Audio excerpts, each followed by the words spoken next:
He stands 6'3". He's fighting for you. He's fighting for me. AM 560 KBLU. Russ Clark with you on a Tuesday morning. I don't know. It felt a little chillier today. I don't know. Maybe it's not. Let me check.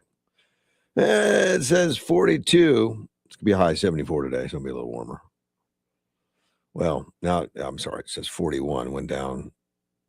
Feels like 37. See, I thought it felt a little colder. We'll survive it.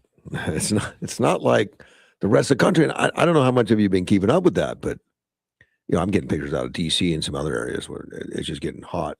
I mean, hot. It's getting hit with a lot of snow and cold weather. But I mean, there's thousands of people in the country without power. It's freezing all over the Midwest and every Texas, even Carolinas. It's cold out there. We're not suffering what they're going through, and it's tragic. And there's been some deaths involved. I don't remember the numbers, but there have been some, and it generally brings something like that. A lot of power's out. It's cold. People out shoveling snow, and that's a danger. Shoveling snow if you're not used to it. People get a heart attack and things doing that. That's why it's safer to live in Yuma. Stay away from that snow. But we do have something going on today that you're going to notice. Today there's going to be a vegetation burn at Senator Wash, scheduled by the Bureau of Land Management. That's going to be on the Senator Wash North Shore. And that's about 17 miles north of Yuma. And I'm sure there's going to be a lot of calls. There always is. Saying there's a fire. What's going on? There's a fire. Yeah. Piles of vegetation is going to be burned throughout the day. Access around the area may be restricted for public safety. So if you're going out to Senator's Wash or something, you may want to be, don't be in a big hurry. There might be, depending on the way the wind's blowing and everything. Well, if the wind's blowing too much, they don't do it. I mean, they're safe when they do that. They plan it ahead of time and then have water trucks or some kind of fire stuff there to help in case something gets a little out of control. The reason they're burning it is quite often so it doesn't create a fire, an uncontrolled fire. That's they're not planning, with high winds and stuff. So they'll get that all burned up. City of Yuma is encouraging residents interested in running for office. Yep, the municipal elections coming up. There's going to be elections for the mayor and 3 council seats. If you're interested, let's take a phone call. You're on the air. So you say the rest of the country is experiencing a little bit of cold weather, huh? A lot of cold weather. I mean, it's like chilling, record-breaking stuff.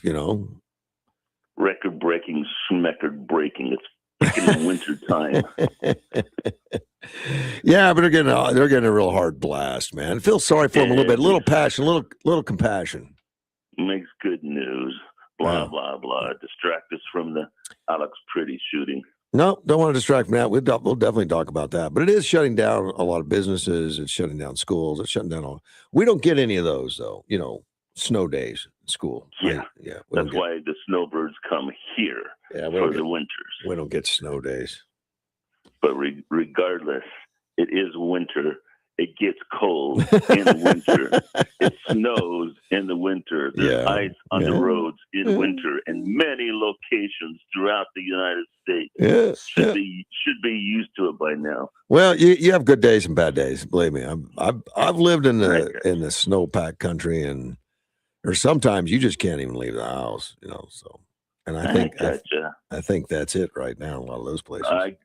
I grew up outside of Seattle. We had snow and ice. We had winter. We had 4 seasons up there.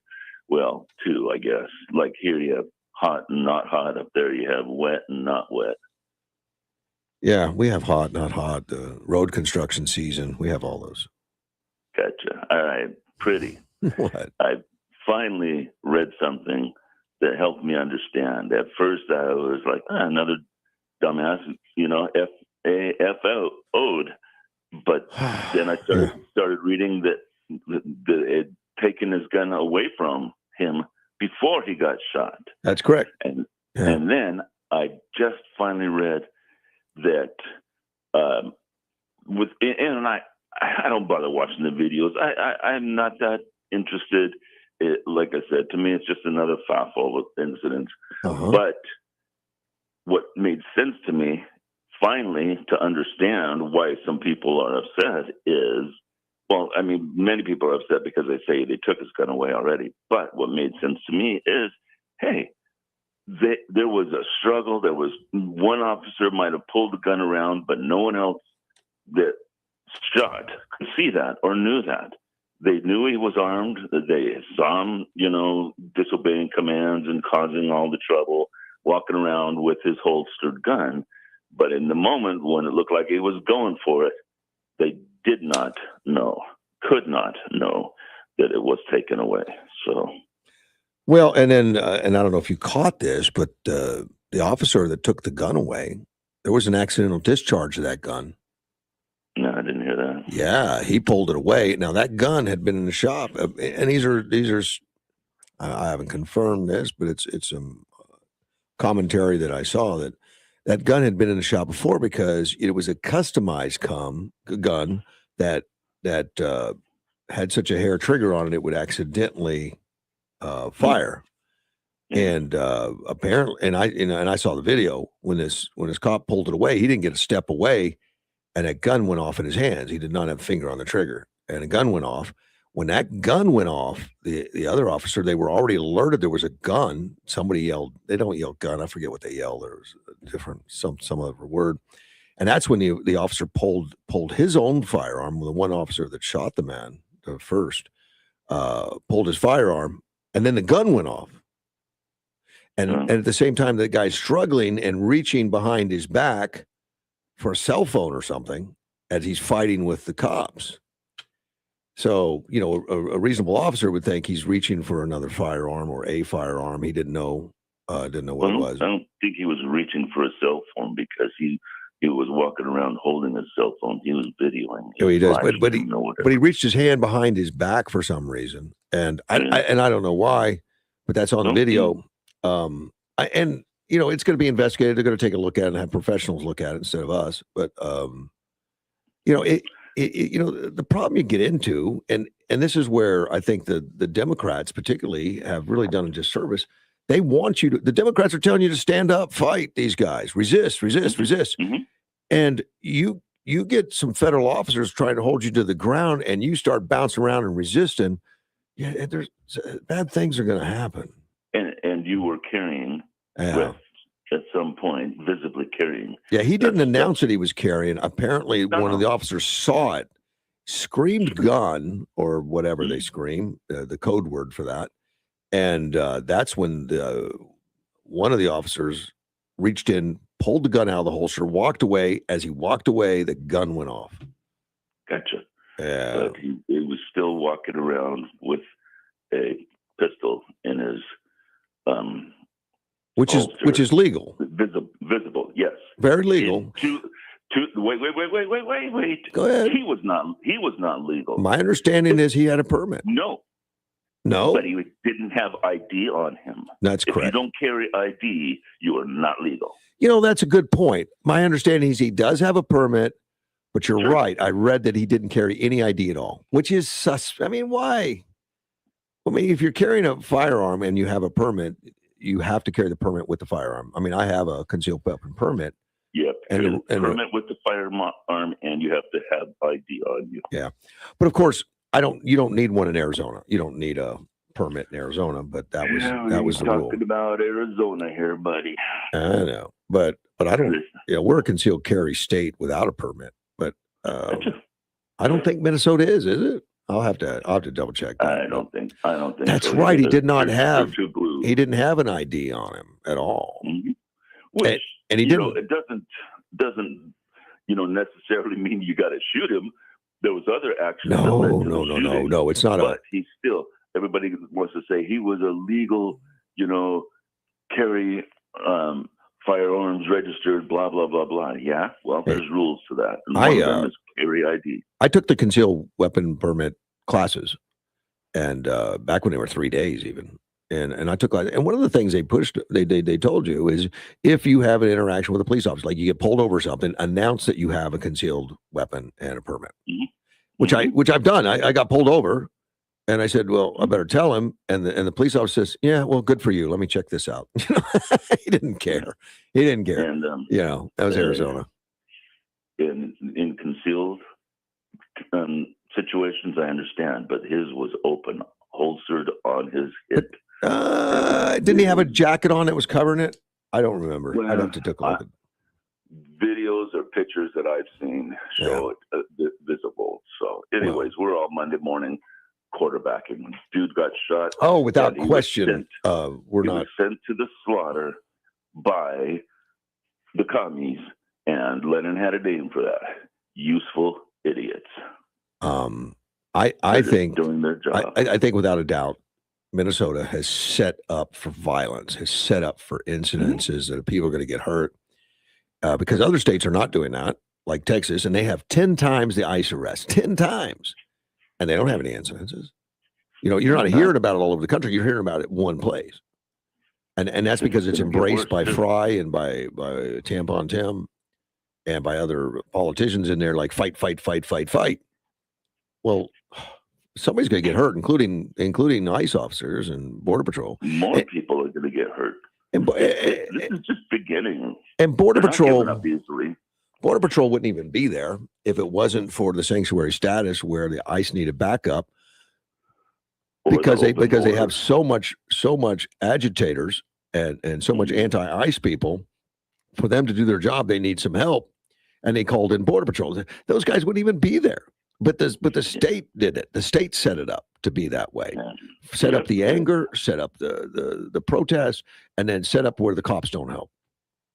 And don't forget, this isn't about their not wanting us to take their brothers or sisters, their family members, their farm workers, their lawn mowing groups. They're not wanting the votes to be taken away. How do you? And how do you feel about that? I mean, I'm I hear like Fetterman. Fetterman is pro-ICE. No, not pro-ICE, but he doesn't want to disband it. He wants to keep it, but he only wants them to go after criminals and leave anybody that's in the country illegally alone if they don't commit other crimes.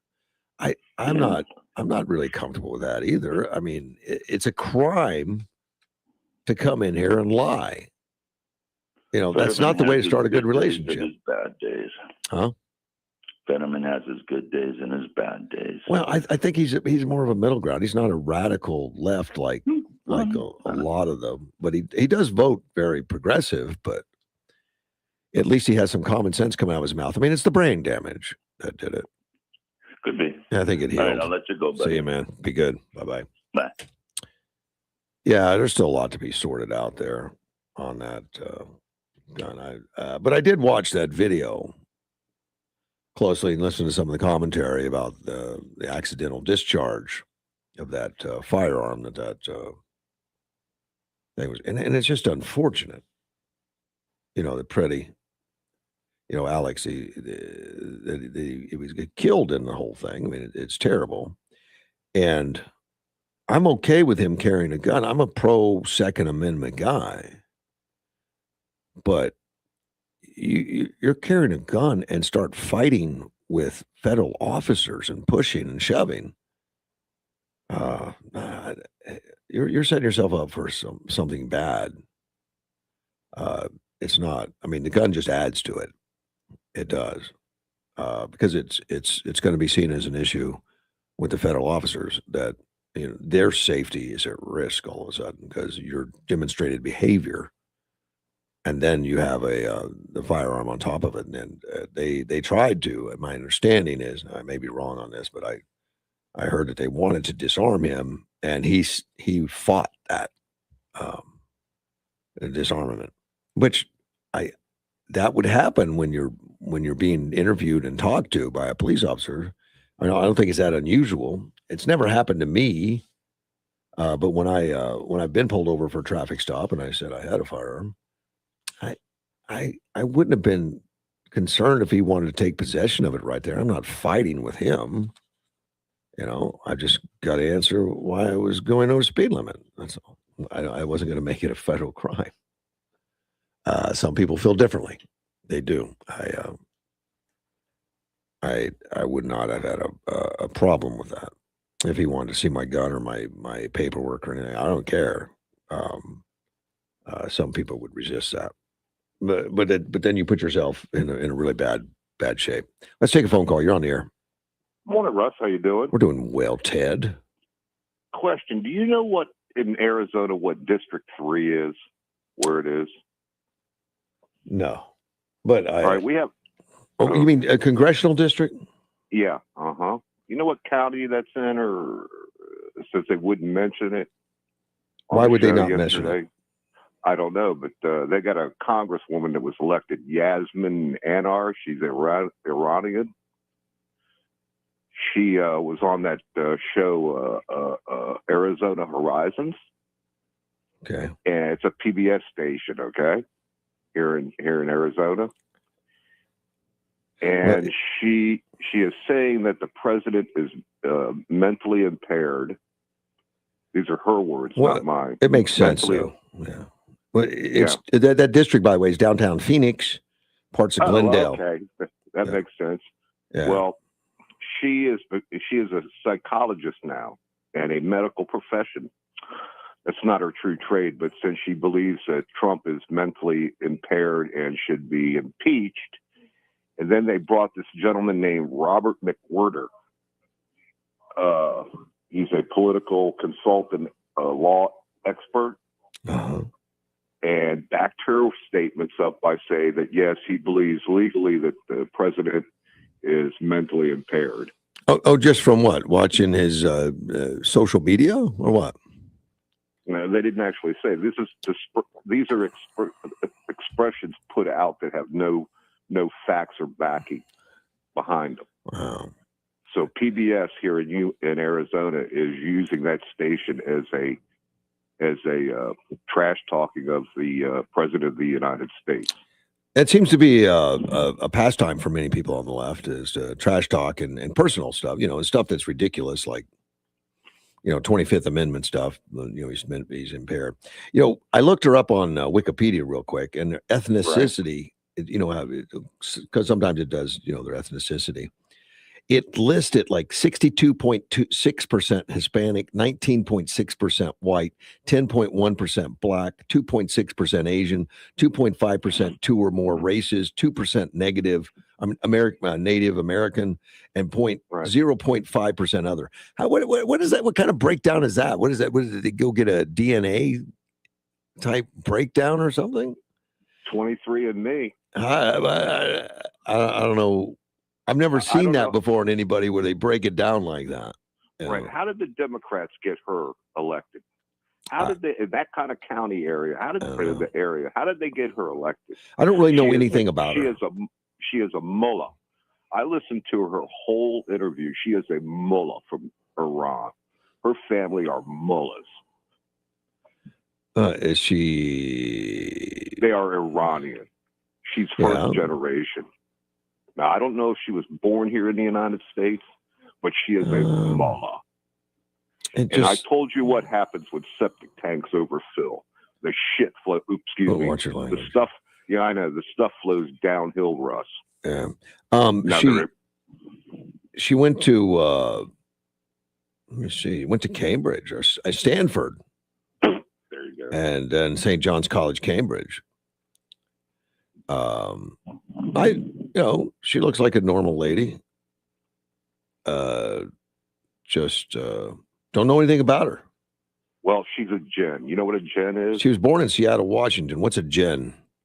It's a gen, like a genie. A genie. It's Iranian. Yeah, it's a genie from Iran. Uh-huh. She's a genie, a gen. See, her parents fled Iran after the Islamic Revolution, and I've known, and many Christians that were in Iran fled. It doesn't say that she is or isn't, but and I've known some that have fled before. That good Christian families, but well, there's plenty of Christians in Iran and in Africa that are there used to be right now in yeah. shallow That's what I say. graves. There used to be, yeah. Yeah, they're being buried in shallow graves. Russ, how did she get elected? Well, I you know, she probably handles herself very professionally and well. I imagine it's she's a supporter of labor unions. She's a supporter of LGBTQ rights. She's for abolishing ICE. So she's a Democrat. You know, she's part of that Socialist Party. Well, since I have experiences building mosques in the nation's capital, maybe she could get me to come out there and build a couple for her. Yeah, she is of Muslim religion, but stopped practicing the faith after they fled Iran in 1979. You never stop. She considers herself agnostic. No. You could hear in her statements on that show that she is still a Muslim. I'm telling you what she says, and she's got a net worth between 2.5 million and 8.3 million. And they fled Iran, and she's got all that money. Yeah.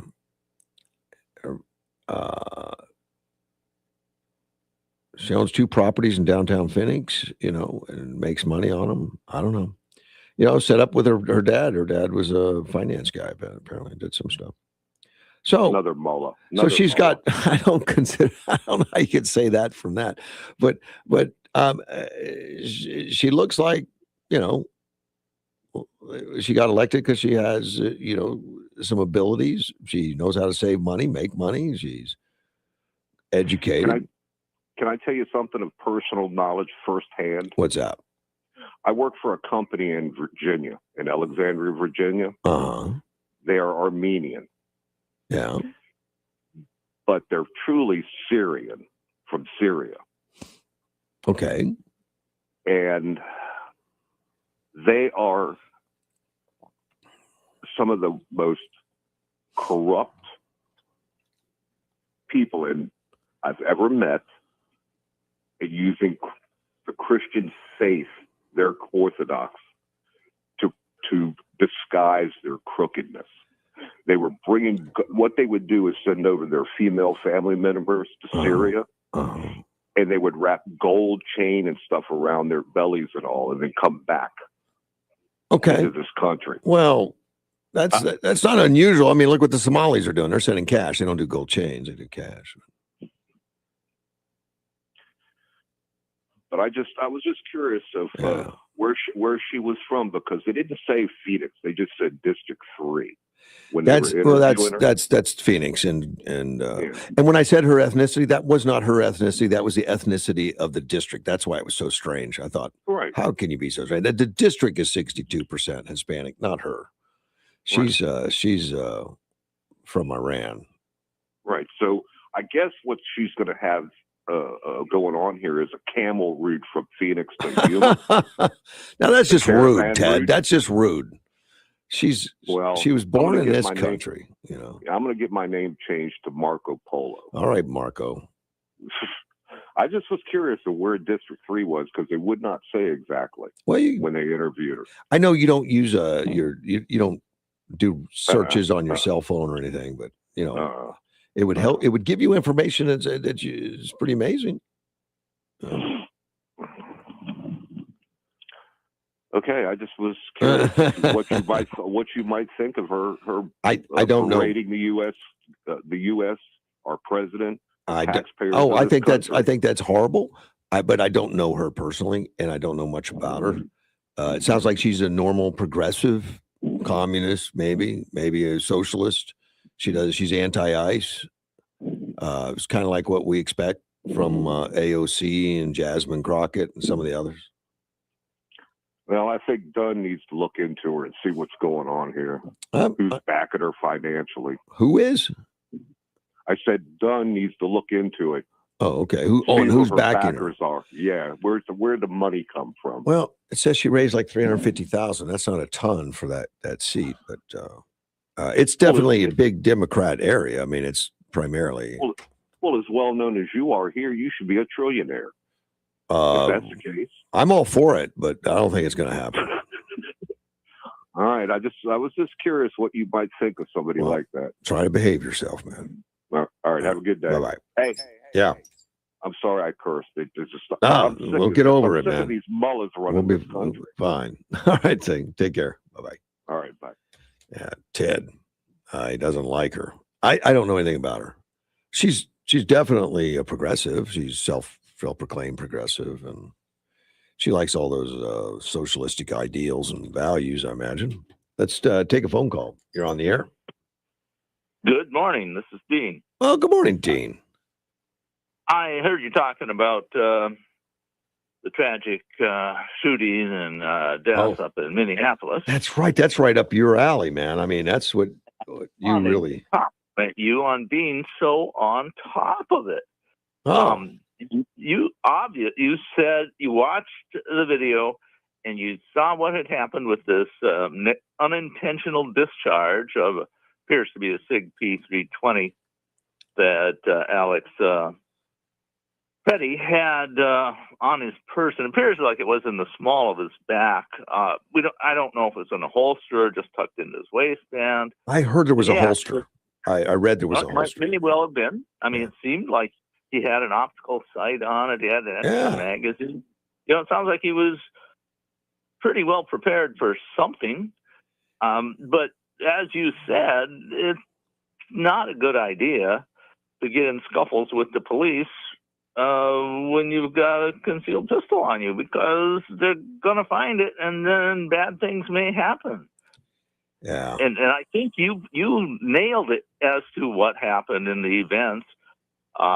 The reason I'm saying this is because I sent an article to Amlin. It got published last night, almost word for word for what you have said. Oh, really? Okay. Yeah. We probably watched the same video. Well, I watched many. I was watching a few of them, and yeah, and it was interesting to see the evolution of the viewpoints. On the left, ICE murdered an unarmed man, and on the right, ICE agents defended themselves after a gun was pointed at them. Well, neither of those was correct. No. And that's why I hate talking about it till we really see some stuff. So, well, exactly. Yeah. Now, one comment I saw or read about, and I thought it was very correct, was that in my opinion, and in others, the left, or at least the far left, is trying to gin up this violence. And one of the things they want is to make martyrs. They want overreach by the police. They want incidents like this to happen. Well, let me say I don't disagree with you, probably, but there's no there's nothing on paper that says that. There's no emails that say that they want to create martyr. But no, I mean, I don't think we have specific emails. That's kind of a deduction. Yeah. Well, it's part of the process of how you gin up an insurgency. I mean, I read comments by somebody who talked about how this is very troubling because they're using the same formula we've seen in other places. They study the police. They see how the tactics are used. They create systems to push as far as they can, just to the edge of legality. Now, I think Pretty was actually violating the law because he was in the middle of the street obstructing traffic, and they told him to leave, and he wouldn't. Even though he was filming with his phone. So filming with the phone, then they get to claim, well, I was exerting my First Amendment rights. Well, sure, you can just don't do it in traffic. And block traffic. Yeah. Well, but this, I would say that on the left, what they were trying to do was very successful, because this shooting, this person dying, created the chaos that they wanted. It created the movement that they wanted. Yeah, exactly. Have you've heard that there's a prediction thing out there on called Polymarket stuff where they look at? Yeah, I've heard of those things. Well, Polymarket was having the possibility of a U.S. government shutdown this week at low single digits, not a very big thing. Now it's 80% because of the shooting. Right. That there's Now, so that where there's I an was trying to go 80% with because this- of the shooting. Right. Now, Yeah. where I was going to go with this is that the analysis was that the administration has to avoid overreach so that the other side can't say they're, becoming a dictatorship or whatever, but they also can't back down because that Yes. encourages more conflict. Yes. So you have a razor's edge line that they have to maintain to be firm and legal and correct. And one of the biggest things they said is when something like this happens, you have to be very transparent and get all the facts out there right away without any false statements. Which we failed at. It failed, but they corrected pretty fast. Yeah, but it's already, the failure was out of the bag, and that's what's going to be exploited. And it caused Trump to make moves, and you know what the moves are that he did, right? Which one person did? Trump. Trump had to make some moves because of it, and I think right. Okay. Right. Correct. And I actually think he's doing the right thing. I think he's, I think the administration understands this playbook, and they understand the fine line they have to walk. And, because they can't back down and they can't escalate without clear understanding by the public of why an escalation occurs. I like what Trump did very, very quickly. Went on Truth Social and supported the ICE agencies overall and said, this guy was said what he did know, that he was an agitator and all that kind of stuff. Right. And then he replaced the man in charge, took him out, put him back to El Centro, where he was a commander, but there put Tom Homan up there to take care of it. And then he silenced Christy Noem, even said some things that were out of line. Yeah, she did. And oh man, I was so frustrated because now I don't know what happened. I suspect she got some initial briefing that was wrong. Possibly. But Trump shut it all down and sidelined even Noem, and then there's one other, Stephen Miller also said something. Oh yeah, yeah. Stephen Miller, Noem. Yeah, he made some comments that were a little over. I think they were not helpful. Correct. I mean, so he sidelined all of them, put Tom Homan in, and had a phone call with Tampon Tim, and then put out a notice that we had a very good phone call, and we're going to be working together. Oh yeah, I thought that was exactly the right thing to do because it's this very fine line that you have to reach, and you can't. If you back down, then all over the country in Democrat-controlled cities and states, they're going to duplicate what's happening in Minneapolis. But there were some things that happened that was that he has to clean up. The Gregory Bovine comments, right? Exactly. He had to clean up the Christy Noem comments. He had to clean up Stephen Miller, and he did all of that. Yes, he did. And he also didn't back down. Right, and which shows how brilliant he is as a commander in chief and president. Right. And frankly, I think we're in peril here. I mean, these are very tumultuous times. Well, we may have a government shutdown because of it. We may. I'm not too worried about a government shutdown. No, but that's what the Democrats going to do to show protest against the Democrats. Yes. But when I say tumultuous times, Trump is doing fundamental things that threaten the viewpoint of reality of the left, especially the far left. Yeah. They see that they've been, quote, making progress for decades toward the dismantling of America, and they think that once America is destroyed, that somehow in the chaos, they're going to come out on top, which is, I think, not realistic thinking, but it's very dangerous thinking. They're They gonna want the chaos. they're gonna rally the radicals because they see Yeah. a weakness right now. And Exactly. Trump has got to show no weakness. Tom Homan's Correct. not a weak man, but he's more of a diplomat than Bovino. Bovino is a soldier, man. A great command. I mean, you'd want him on your side. He's a great guy. I thought Bovino did pretty well. When I look at his comments, they're much more measured than what they're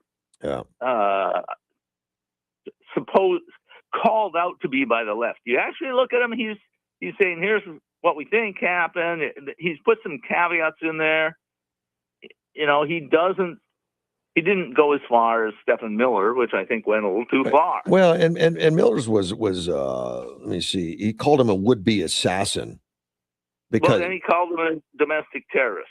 That was Noam, I thought. Alex, Kristi Noem called him a domestic terrorist. Miller's the one who said he's the man's a would-be assassin. And those are just not necessary. Only going by things I read on the internet. Okay. and that's what upset the parents. Michael Pretty and stuff is in it. They're telling lies. The parents, the parents of Alex, and they're telling lies about and just the day before, they came out and talked to CNN and said, I warned Alex not to confront federal agents and to use your head and to be careful and not to confront them. And so he was actually saying all, as a grieving father, saying as much as he could that it's unfortunate and I'm sorry. I warned him. I told him not to do it. And then when these things came out that weren't true, he was hostile. Well, now I won't go so far as to say they're not true. One of them said something about the gun being pointed, and I don't see it here in front of me. Yeah, that's not correct. Yeah, there are some false statements that came out, and that's really bad. You have to be very careful to get the truth out there.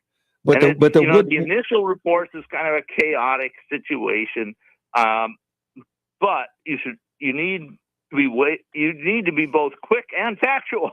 It was a hard thing to do. But it doesn't help your case. Call him a domestic terrorist and a would-be assassin. No, it doesn't help. With you there. And all that did was agitate the left, agitate the parents, and say that now the Trump administration's lying, and that's just unnecessary. I agree with you, but I want to make a subtle distinction. Okay, and that is, I would say that Alex Preddy believed in his own head that he was doing absolutely the right thing and confronting fascism in America, although that belief was false. I'm going to agree with you that that's what he believed, and that's what his dad basically said. That he was telling his parents he was going to go do this fight, and they told him to back down. So yes, he did believe it. Yeah. So what I am saying, what I've been repeatedly saying in my writing is, his death, he was killed by the woke mind virus. I think so. I've heard that term before. Yes, I have. And the woke mind virus is something Elon Musk put out, and he's talking about how it's essentially the belief structure of the modern far left here in America. And it's that the American government is illegitimate. We should not exist. And we're unfair. All white people are racist by their nature. And Trump acts illegally outside the Constitution. He's breaking the laws every day. They all think that part of that mindset. Right. Now it's not true. No. But it's part of the mindset, and it's formed into a sort of cohesive belief structure, and that belief structure is what causes people to do these what seem to be really stupid things and to act in these ways that has gotten a couple people killed in Minneapolis. And so what I'm saying is, when Stephen Miller or whoever said he's a domestic terrorist, it's really not too far off the reality, because you have this crazy belief structure that causes people to do really stupid and destructive things that could be described as domestic terrorism. Correct. I think that's too far. In Stephen Miller's, or whoever said it this time, I think it was unwise. Yeah. But I can understand sort of where he's coming from, if you see what I'm saying. Well, sure, because these guys are frustrated about the ridiculousness of all the fighting the federal agents that are trying to save their communities. Right. And exactly. they're trained to break the law. They're trained to grab federal officers. They're trained to push them. They're trained to do all those things and block them into cars. Yes, this is a sophisticated, well-organized, well-funded operation to push the limits, to get overreactions, to try to delegitimize the Trump administration. I want to put forward another motivation that I think we should consider in all of this, and that is the vast fraud that has been funding the left in Minnesota. Well, of course. Of course. There's billions. We're talking about possibly tens of billions of fraud, right? Some of which gets siphoned back into the leftist political system in Minnesota. And they've got to get the federal officers out of there to stop the discovery. Exactly. And they have to delegitimize the Trump administration so that when Trump starts talking about fraud, he's just going after us because he's a dictator. He's after us because he thinks we're his enemies. We are his enemies because he's a dictator. Right. That's and he's breaking the Constitution. He breaks the law every day. Like what part of the Constitution is he again? They say these things and all the people on the left go, yeah, that's right. Well, for one thing, on the left, remember, or at least for the far left, they say by any means necessary. So if they have to fabricate violating the Constitution, if they have to fabricate documents, if they have to make up statements, that's all considered legitimate because we have to take down the USA. But the blanket statement of he violates the Constitution, you ask any of that far left that which part of the Constitution is he violating, they just get mad at you. Yeah. Well, I'll give you one because I was shown this. There is a document floating about on the internet that a congressman says that a whistleblower got them from the Department of Homeland Security, which purportedly tells ICE agents they don't need a warrant to go into homes to arrest illegal aliens, which we know is not true. They need a warrant. They can't. And they would need you can't. Document says is supposedly a secret document that is shown only to certain commanders in certain places, and it's to tell ICE agents they don't need warrants. So we got a hearsay thing, but yet I've seen the document. I don't know what might have happened, if it's real or not. Well, I suspect it's a fake ginned up by somebody to discredit the Trump administration, but I don't know. But here's how you prove it. Name a single arrest where they entered the home illegally. Name one. Well, and there are, when I was talking to the person who sent me this, they said there have been arrests in Texas and other places, and they had incidents. I don't know of one. I mean, I think those should be highlighted. We should get a name and an address. They went into this address without a warrant. I don't believe it exists. Because that would be tremendously stupid. It would be tremendously awful if they did that. And all of the ICE.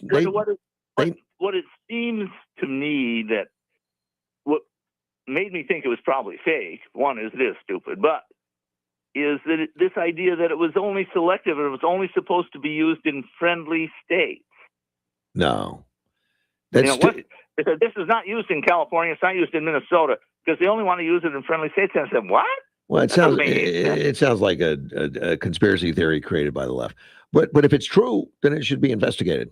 I mean, I'm all for it. I don't care where it is. And I agree. I mean, I think that's exactly the correct course. And look, is that somebody that maybe whoever, Christy Nome or somebody, could say this is a fake. It's not real. The way I Somebody made it the up. way I understand this, though, Dean, they have warrants for arrest that they have, but that doesn't give you the right to enter a house. And they know that. That's why they go to Home Depot. That's why they go to place of business. That's why they go to the courts, where they're allowed to go and pick these people up. For them to go into a house, they have to go to a local judge and get a warrant to enter a house. Yeah. And that's a different warrant. And all these left are out there saying, oh, well, they're arresting people without warrants, which is not true. They have warrants for arrest. They don't have warrants to enter homes. Right. And that's what this claim was when you ask about why they claim President Trump administration violates the Constitution. They say, well, look at this document. See, they're telling their agents to violate the Constitution. And I would be all over that if that were true. If I even thought it was true, I think it should be investigated. But I don't think these guys are that stupid. I don't. Because that would blow it up. I think that this is something that the administration should, say it's not true. We checked this out. Somebody made this up. It's fake, or whatever it is. Yeah, or if somebody did do it, well, we told them don't do that, and we're demoting them or whatever. Well, they should pay a price, whatever that price is. I don't know what that is. Yeah, but exactly. But all you have to do is come up with an address and a name, and that's it. It you can't deny it. They either have a warrant or they don't. They either kicked the door down or they didn't. But generally, that's not that's not what they do. Generally, they're catching these people outside the residence. If they think there's somebody is in the residence, they can knock on the door and say, we're here to, we want to see so-and-so or whatever. Hey, and they don't have to let them into the house. Send me a copy of that, and I'm going to send it to the ICE agent I know and see if there's anything behind that. Yeah, okay, I will do that. Do you know who? Do you know who Charlemagne the God is? A radio host. Yeah, I mean, I remember the term. I remember reading some of the stuff, and he made some controversy. I don't know, a few months, a year ago. He's controversial, but he talked about this shooting with Alex Preddy, and he made a prediction that we're going to demagnification in the future, like denazification. It's going to be demagnification. Which I don't like, but okay. But he mentioned some stuff that is I think right on. That he said, that his death centered on the fact he was carrying a holstered firearm. And that has been said by people, like, why did he have a firearm? Why did he have a firearm? Well, I'm a Second Amendment supporter. He's allowed to have a firearm. That shouldn't even be brought into it. Well, the problem was the struggle with the police while armed. Sure, that's a different deal. It's not that he was carrying one. It's that he carried it into battle. Well, and then I think that it's legitimate to focus on that he had no ID and no permit with him. And that's a violation for sure. That is a violation. And so that's a violation of the law. Minnesota is not a constitutional carry state like 29 states are. So under Minnesota law, he had to have the permit and ID with him, and he didn't. So that indicates a mindset that I think was part of what whoever called him a domestic terrorist was talking about. He's deliberately impeding federal law enforcement, and he's doing it when he's deliberately cleared him of any identification while carrying, a firearm.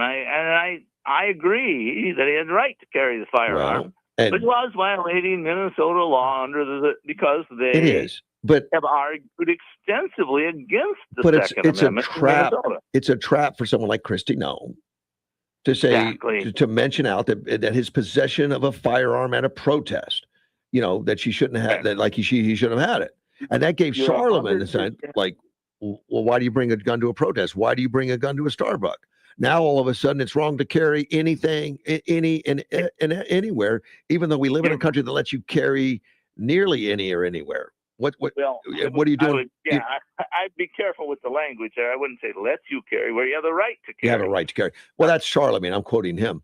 But he points out, and he's right. That's a mistake. Kristi Noem should never. Why even mention the possession of a gun? And You are correct. unless you get into the fact that he's fighting with officers and was armed. Okay, mention that. Right. That's fine. And that created a danger that they had to disarm him, and that's normal police work to disarm somebody. By the way, I think it was Ted or somebody earlier said that he was openly carrying. I don't think that is correct. I don't think I know, and he did have a holster, but now there was an image I saw out there where it shows the back of him and he has a jacket or something on, and it appears the firearm is printing. There's somewhat of an outline of a grip showing through the jacket because of the way this fabric is stretched or whatever. Yeah. And maybe that's what they're talking about. It does not appear to me that ICE knew he was armed before they started trying to subdue him and arrest him. Correct, because it seemed like a total surprise. Right. Everything changed when somebody yelled whatever it was. They didn't yell gun; they yelled a different word, but they yelled. Well, I've read that, and that they yelled gun, gun, gun 3 times very fast, which is what they're trained to do. Is it? Okay. And that makes sense to me. Well, one of the articles I read, they used a different word, and I don't remember what it was. But it's possible. I mean, the audio is not super distinct, and there's several different feeds, so you might have to go through all of them to figure out what's going on. But the second they yelled gun or whatever they yelled, that's when the one officer brandished his firearm. That's when the whole attitude changed. Well, right. What happened I watched these videos, and what happened is when that warning goes out, one of the officers starts to draw his firearm. Right.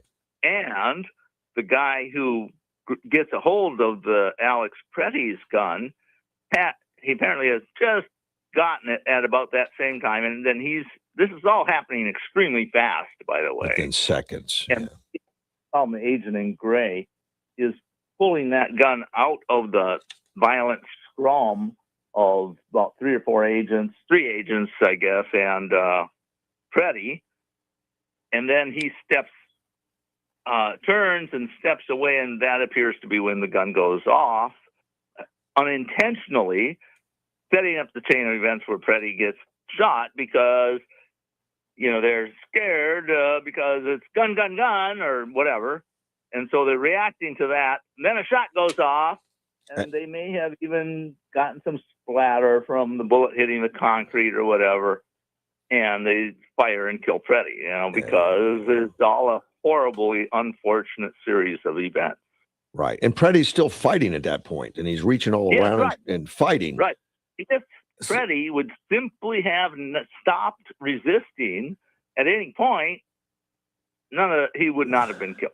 He was told by all the politicians, fight, fight, fight, and that's what he was doing. Yeah, that's right. Like I said, the woke mind virus killed him. Yeah. Because he had false perceptions about the reality. I think so, man. Well, your analysis is very insightful. I agree with it. Yeah, because you said the same thing. I called up to compliment you on being so on top, because this is just breaking stuff. The whole unintentional discharge that only really surfaced yesterday. It was some people on the internet, particularly a guy named. I'm out of time, my friend. I gotta run. This computer's gonna take this thing over. Thank you, sir. Take care. Right. Bye bye. And I'll be back. AM 560 KBOU. Unseasonably mild temperatures, they continue with a high of 74 and sunny today. Partly cloudy, 46 tonight. 74 tomorrow with increasing clouds, cloudy and 51 tomorrow night. And then Thursday, sunny and 78. Winds out of the north at 10 to 20 on Thursday. Are you living with dry AMD? If so, you could be on the road to geographic atrophy, or GA, a condition that leads to retinal cell death and permanent vision loss. But with Izervay, you can slow it down, get it going slower. Izervay slows GA progression by targeting a key source of retinal cell death, which may help preserve your vision longer. Izervay, or Avastin Captid Pagel, is a prescription eye injection used to treat GA. Don't take it if you have an infection or active swelling in or around your eye. Izervay can cause eye infection, retinal detachment, or increased risk of wet AMD. Izervay may temporarily increase eye pressure. Your vision may be impaired after an eye injection or exam. Don't delay. Ask your doctor about Izervay today. Izervay gets GA going slower. Visit Izervay.com. That's IZERVAY.com. Paid for by Astellas Pharma. Listen to KBLU from 8 to 9 every Monday morning to Life, Death, and the Law. Sean Garner and Adam Hansen discuss estate planning options. Learn how you can plan your estate using a will or trust to protect your family and secure your legacy. That's Life, Death, and the Law every Monday, 8 to 9 a.m. on 560 KBLU. This is News Talk 560 KBLU, Yuma. The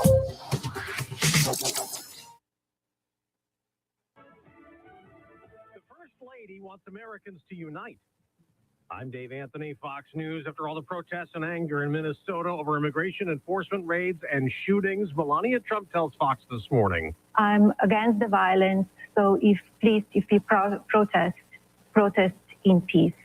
And we need to unify in this time. President Trump has put Border Czar Tom Homan in charge of operations down in Minnesota. Border Patrol Commander Greg Bovino is leaving along with other agents, which is what Democratic leaders in the state have been demanding. The president had phone calls with the governor and Minneapolis mayor. Homan operates differently than Bovino, whose aggressive tactics are considered more aligned with DHS Secretary Kristi Noem and top White House advisor Stephen Miller. Fox's Matt Finn in Minneapolis. DHS tells Fox it is reviewing body camera video from officers involved in the shooting death of Alex Preddy on Saturday. Preddy was seen using a cell phone video to take video and was getting near immigration agents. DHS is also investigating the possibility that the gun Preddy had on him, which video appears to show an officer removing, may have accidentally fired after Preddy was on the ground. We have an update on the protests in Iran calling for regime change amid economic turmoil. They were stopped by security forces, and a U.S. human rights group now says that crackdown left more than 6,200 protesters dead. The storm cleanup continues from New Mexico all the way to Maine. 18 states got a foot of snow, and the South got a lot of thick ice. We've got a long way to go, and we know that. Mississippi Governor Tate Reeves tells Fox they keep trying to restore power. It hasn't gotten above freezing since sometime Saturday, and so that's really creating some challenges. We have a real opportunity today. We are anticipating that we may have a couple of 3 hours this afternoon in which we have both sunlight as well as temperatures slightly above freezing. There are still 140,000 power outages in Mississippi, even more in Tennessee. Airlines have also canceled more than 1,400 flights again today. America's listening to Fox News. Surprise! Your expenses this month were way higher than you expected. Also, you forgot to renew your website domain, and now you're in a bidding war. You should see the look on your face. At Progressive, we know small business owners don't usually like surprises because they cost you money. But a good surprise that could save you money? Getting a commercial auto quote from Progressive. Plus, the fridge died in the break room, and now everything smells weird. All right. Surprise yourself. See if you can save in as little as 8 minutes at ProgressiveCommercial.com. Progressive Casualty Insurance Company and Affiliates. Wesley Financial Group is not a law firm. I'm Chuck McDowell, founder of Wesley Financial Group. Did you buy a timeshare because they told you it was a great investment? That's a lie. Most timeshares can be bought online for $1. To find out what your timeshare is worth and to cancel it, call us today and we'll send you our timeshare exit kit free with all your options for cancellation. Call Wesley for your free exit info guide. 800-486-9600. That's 800-486-9600.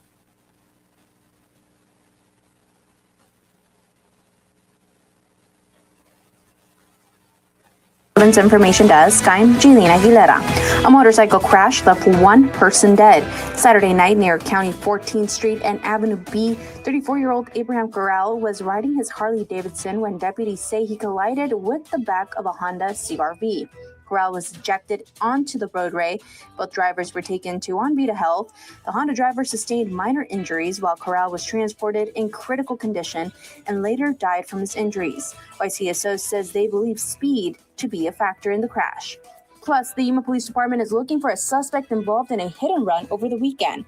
Sunday night near Gila Street and First Street, a Honda ran into a Dodge Journey and then struck a light pole. The 23-year-old from the Dodge was taken to the hospital with non-serious injuries. The suspect driving the Honda did leave the scene and police are still looking for him. Catch us on the TV side on News 11 every weekday at 5, 6, and 10 p.m. for your latest local news, weather, and sports. We're the comfort experts, people you can trust. Ask our customers. That's why they count on us. Over 50 years of service, keep us going strong. We've got a name you can depend upon. Hansberger Refrigeration and Electric. Hansberger, count on us.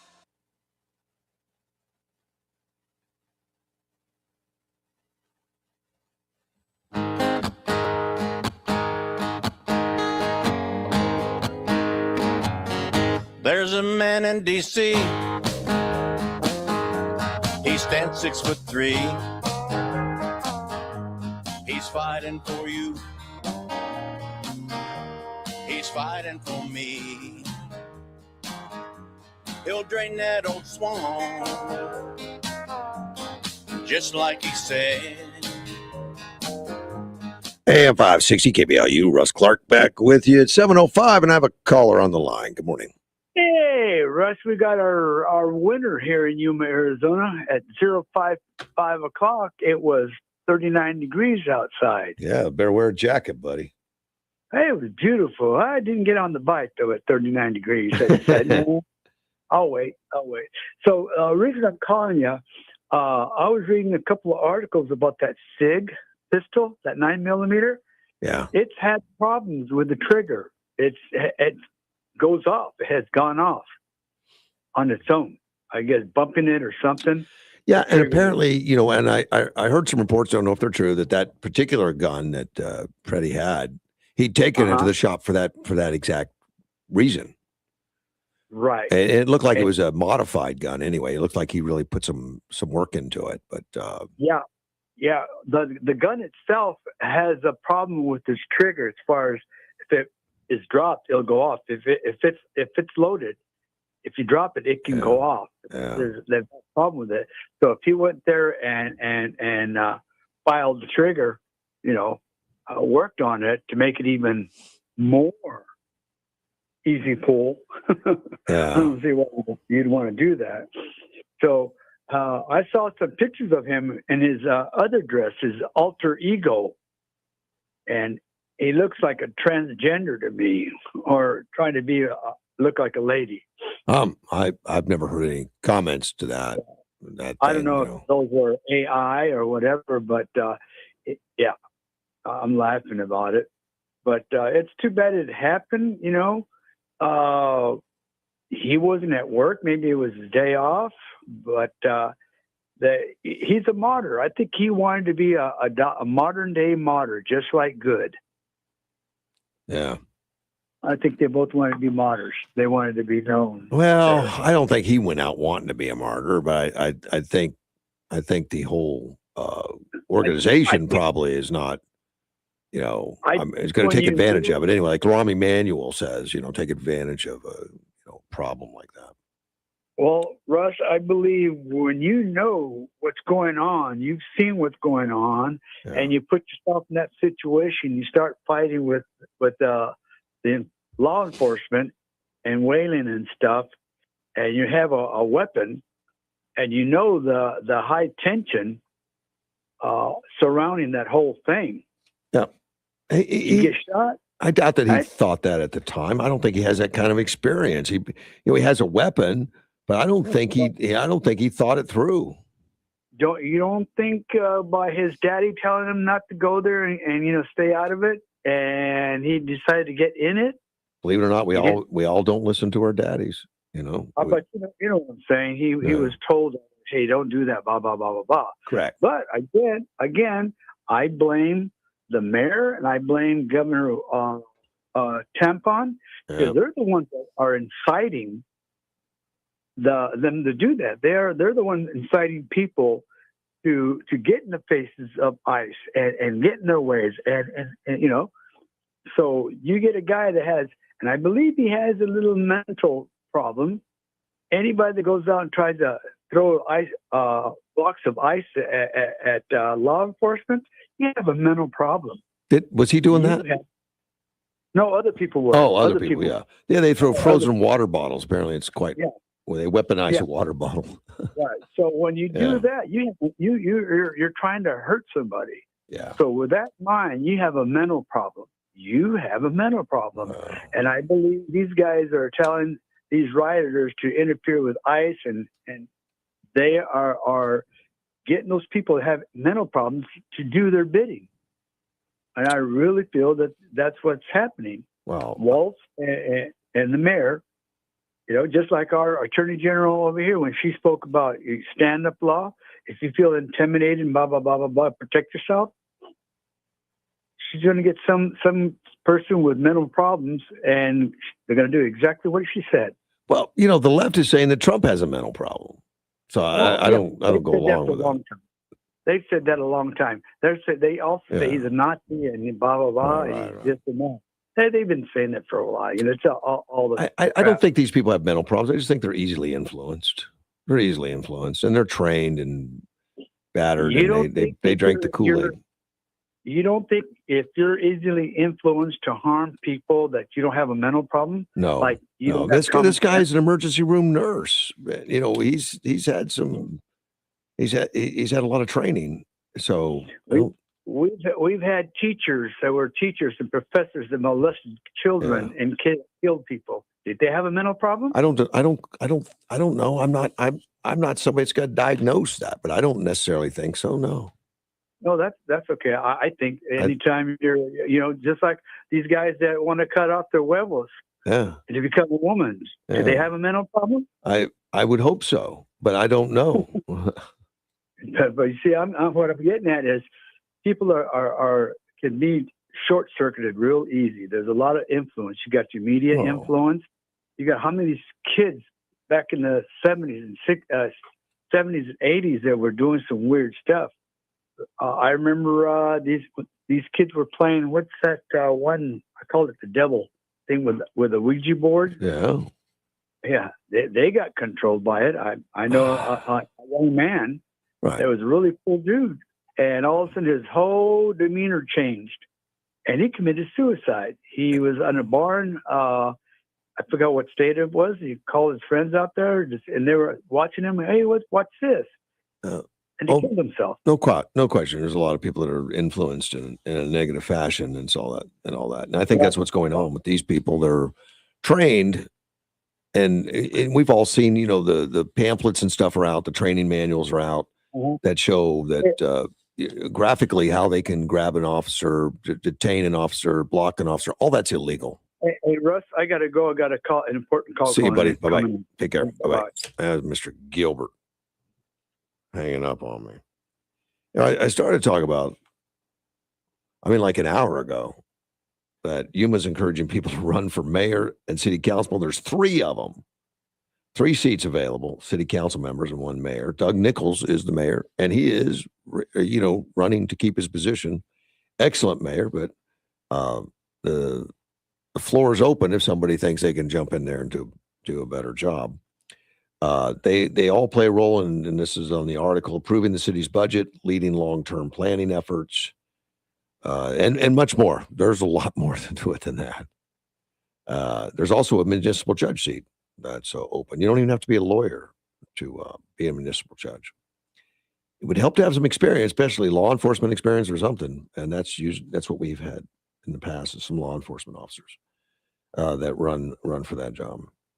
Primary election will take place Tuesday, August 4th, 2026. General election is Tuesday, November 3rd, 2026. You can get a candidate handbook from the city council. And for the municipal judge, it's available online at the clerk's office. You can online and download it. So, I would imagine you can get online and get the handbook for the city council too. But it says it's the candidate handbook for city council. Oh no, they're both available online. No, they're not going to hand them to you. They're both available online.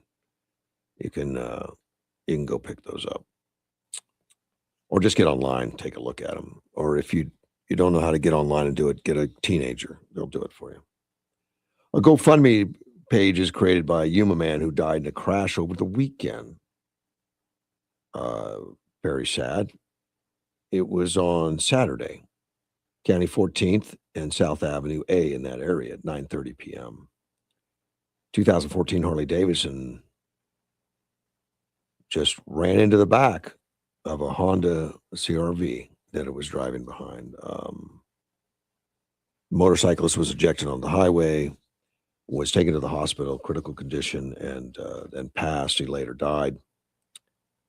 And they've got his name, Abraham Coral. I don't know him, but they're still investigating what happened. He's a 34-year-old. The investigators believe speed may have been a factor, and motorcycles they accelerate like crazy, but they don't stop that fast. It's still under investigation. If you have any information, if you saw anything, sheriff's office would like for you to give them a call. If you want to be anonymous, 78 crime, 928-78 crime, or you can go online to the Yuma County Sheriff's Office, sheriffs.org, yumacountysheriff.org, and take a look at that. Unfortunately, I hate to hear the motorcycle, and I like motorcycles, but I don't own one.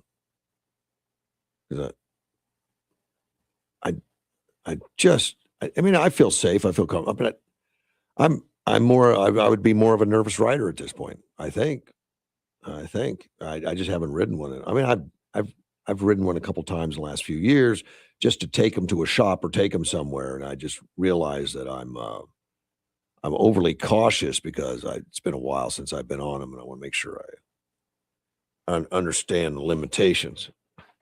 So I didn't go very fast, right at speed limit, and lots of separation. There was a man killed in a traffic stop by the Yuma Police Department in a shooting.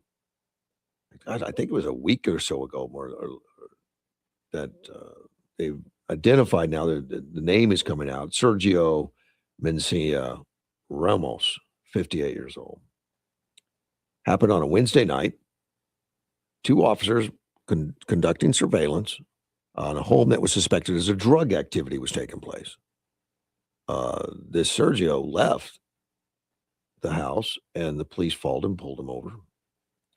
And the driver refused and drove away. They got him at a dead end street on 16th Avenue and Colorado Street. They tried to remove him from the driver. The officers did, and Ramos allegedly used his vehicle towards the driver, and they shot him.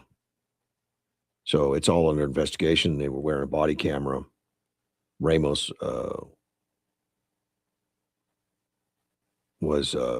died at the scene. There was also another man in the car, 42-year-old, that was unhurt.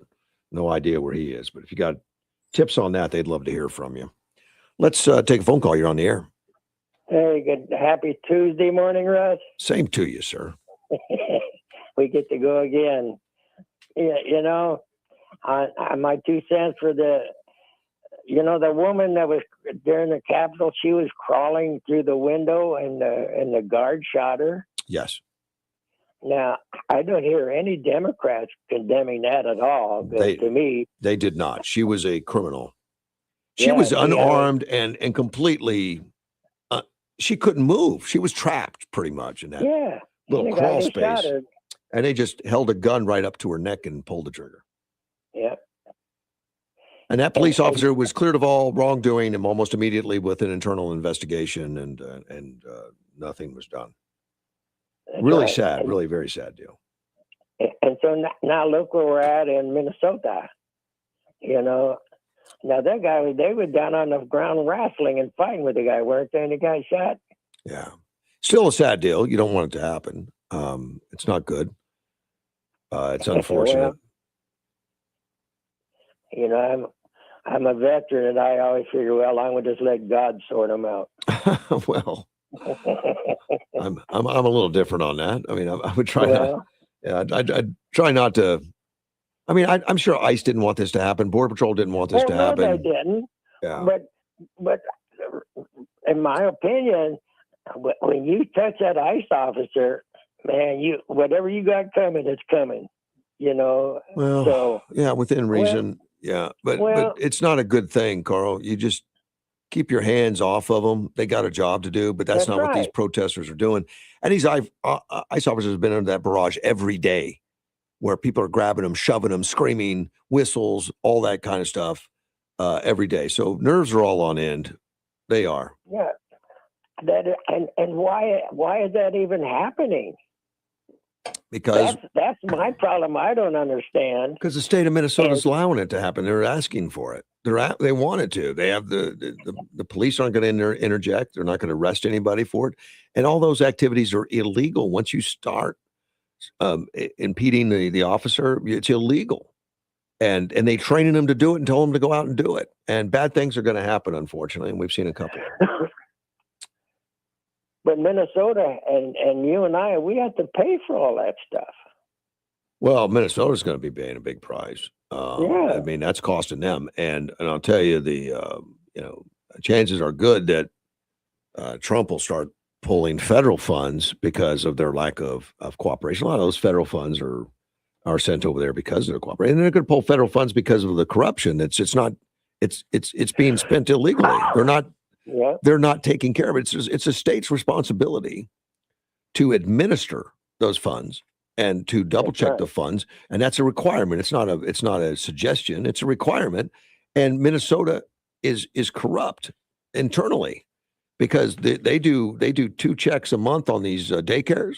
Apparently, according to the rules and everything, they said they were doing them, and obviously they didn't do a single one. So they're going to be cutting off funds, and Minnesota's going to pay a price. Well, the funds should have already been gone. Yeah, and they're already a heavily taxed state, so taxes are going to go up because they like giving money away up in Minnesota. You know, to me, all of these people, it's like, you know, when they come into our country, they said they would obey our laws. Well, not the illegal ones. They didn't say anything. Well, I understand. Yeah. We have to do the same thing to these people. We do when you go buy a new car and you don't pay for it, you get repossessed. So we just repossess all these people and throw them out of the country. That's what ICE is doing. That's what these people are upset about because to many on the left, those are future voters. Yeah. Well, we cannot have good car dealerships if people buy cars and then don't pay for them. Yeah. The only way we can have nice cars is if people will buy them and pay for them. And so we have nice cars. Well, in Minnesota, they let the government pay for them, you know. Well, they want you and I to pay for them, what you're saying then.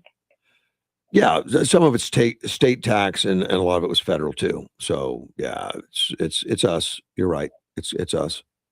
Yeah, I'm going. They go back to we the people. Well, we the people don't want to pay for their crime. Mm-hmm. We the people want to live in a country that is safe, and if I want to, I can carry a gun walking down the street. If I don't want to, I don't have to, and I don't have to worry about being shot walking down the street. Yeah. If I was in Minnesota, I'd probably have 3 or 4 guns on me. Yeah, I wouldn't go to Minnesota for a lot of reasons. That just added to it, though. Why would I go to a place like that when I can live in a place like Yuma, Arizona, which, oh, by the way, like you're saying, Mayor Nichols is coming up for re-election. Uh-huh. I'm behind that man 110%. I know what he does. Oh, on our mayor, Doug Nichols. Oh, yeah. You know, what an awesome guy. So I guess I'm plugging him, but I like what he does for you. He's a good, what you would call a CEO. Well, he's done a good job. So he's done a good job. I think he'll be overwhelmingly reelected, but he's going to work for it anyway, you know. Yeah. Well, he looks out for you and I, my friend. He does. Have a good day. You too, man. Bye-bye. That was Mr. Carl. The post-Maduro, and this is, Venezuela, of course. I think, that doesn't get a lot of news because I think it puts Trump in a good light. I think I think it was excellent what he did there with the blockade and got Maduro out. And at least, there's conversation going with the former vice president who's now running, Delcy Rodriguez. She's the acting president. Or acting, I think she was sworn in according to their constitution. So she is the president at this point. Of course, the blockades against them and as they were selling oil to Cuba, a lot of that oil went to Cuba, and now it doesn't. Trump has cut that off. And Carlos Jimenez, he's a Republican out of Florida. The only Cuban-born member of Congress talks about that too, that this oil that was going to Cuba is no longer going from Venezuela. Says the Cuban government was, even before this action with Maduro, probably the weakest point that the regime has been in the last 65 years. I mean, that's Cuban government. This just makes them weaker. My one concern is that it appears that Mexico is now trying to prop them up. And so the oil they were receiving from Venezuela is now being supplanted by oil being received by Mexico. Mexico is such a position in part because it's governed by a Marxist, which of course is the Socialist Party aligned President Claudius Steinbaum.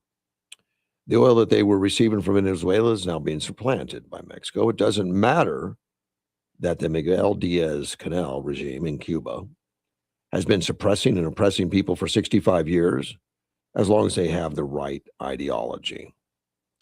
The United States-Mexico-Canada Agreement, that's the USMCA, to pressure Steinbaum to stop supporting the dictator, which is just 90 miles out off the U.S. coast. I don't know if you know that. Well, Cuba's experiencing rolling blackouts, inability to feed its people, medical shortages, nosedive in tourism. And would it be okay to just kind of nudge them over the edge? I don't know I don't have a problem with that. And that's according to our good congressman out of Florida. Andres Martinez Fernandez, a Latin American and national security policy analyst, says it's a major issue. Mexico-Cuba relationship got to worrying levels under Steinbaum's predecessor and now involves a Cuban medical program called forced slavery. It's for revenue. Cuban doctors arrive in Mexico sending all their remittance back to the regime to funnel it back into the country. So it's slave doctors. They don't have enough doctors in Cuba, and what they have they're sending out for profit to Mexico, which is interesting. Let's take a phone call. You're on the air. Hey, good morning, Russ. Good morning, sir. Hey, I can't believe that I can still remember your number here. Oh man, you got a good memory. It's been a while. So I hope you're doing all right. Yeah. Well, that's good. That's good. I don't know if you heard about that truck that was traveling down 32nd here Sunday. Oh shoot! It was out here in front of our church. And Jennifer Blackwell, she posted it on Facebook. But anyway, this truck, I guess, was driving erratically, and the guy had driven it on the dirt shoulder in front of the church here, okay. and came across a tree stump. Oh. And because of all the trees that we had out there at one time, and so the guy ran into the stump, tore his wheel off and everything, and that was when he put his four-way flashers on, and he couldn't go anywhere. So I hadn't heard about it. Was this a pickup truck or a big truck? No, it was a pickup. A bigger size pickup truck. Okay, like crew cab type stuff. Okay. Yeah, and shoot, but that stump put a stop to his stupid driving. Though May have saved somebody's life. Who knows? Was he? Yeah. and who knows, that God does work in mysterious ways. He'll put something in your past to where if you're messing up, he'll correct you. This guy had a bad day then, because that took a tow truck and probably a police officer to come over and see what was going on. Oh, big time. And gee, believe it or not, the guy actually got arrested. Then something was going on that wasn't good. Man, but I'm not even going to go into the ICE stuff or anything. That's gets so much publicity that they just need to start corralling out a lot of these violent protesters and locking them up. Instead of gassing them, just haul them away. I agree, and that's what would happen in most states, but not in Minnesota. Yeah. Well, even in Phoenix, Russ, it's getting kind of out of hand in Phoenix, for crying out loud. I certainly haven't seen that, but it's possible. But I can tell you they're not going to back down in Phoenix and just let crazy happen.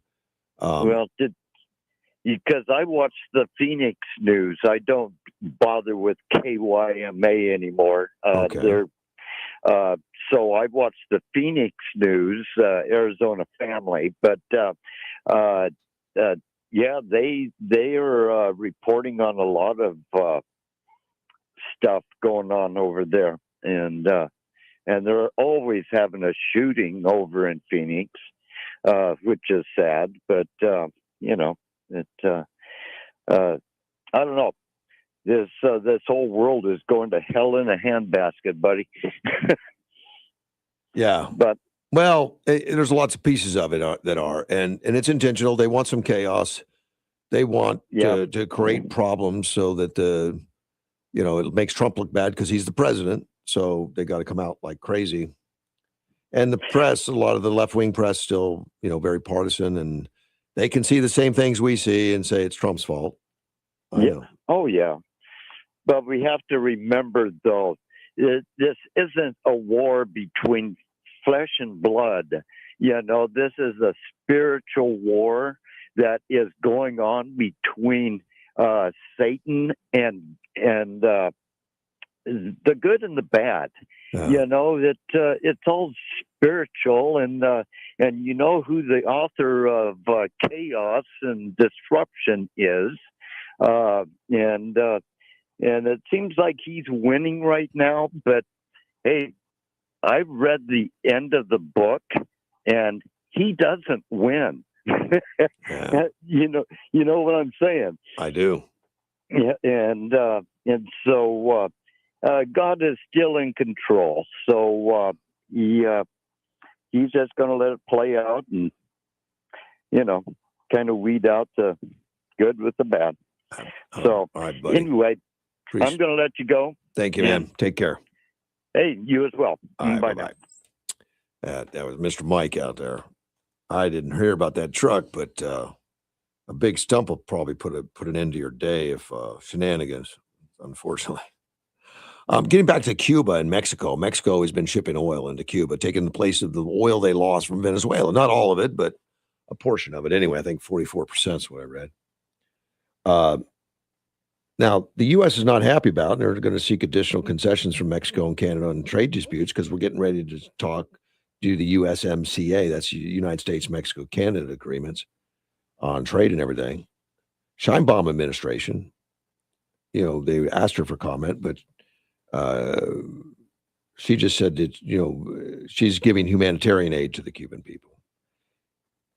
If Mexico continues oil shipments, it may lead to additional tense relations between the U.S. and its southern neighbor.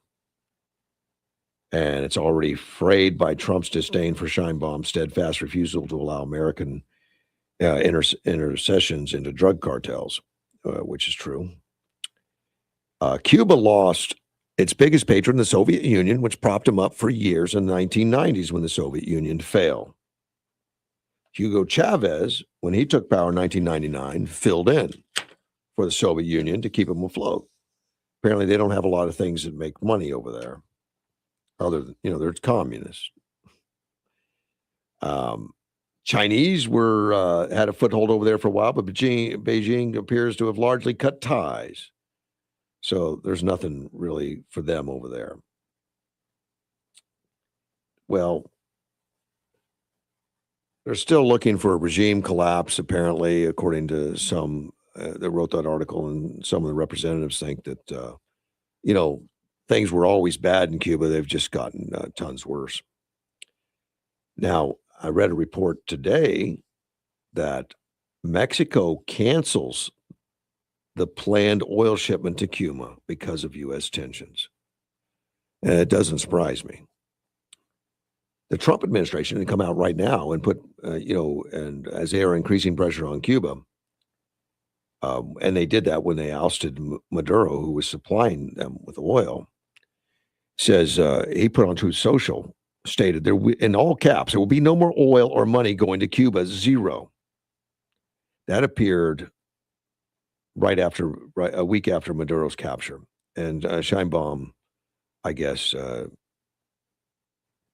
ignored it for a while, but now they've canceled plans to ship the oil. So somebody's had a talk with her, a talk with her that resonated with something. I don't know. And I got a note here from a listener. It says, we replaced Maduro with one of equally corrupt cronies. What was the point? The point was control, I think, a little bit. Maduro was cocky and going to fight us in all ways.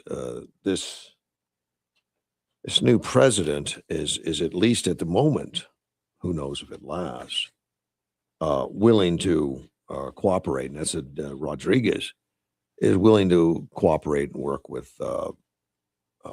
Trump and work with the United States and with the oil industry to give back to the people in Venezuela to get it back to where the oil industry can take back what's rightfully theirs. And of course, all of their work and everything was nationalized and stolen from them under well, even before Maduro, but once they went communist, once they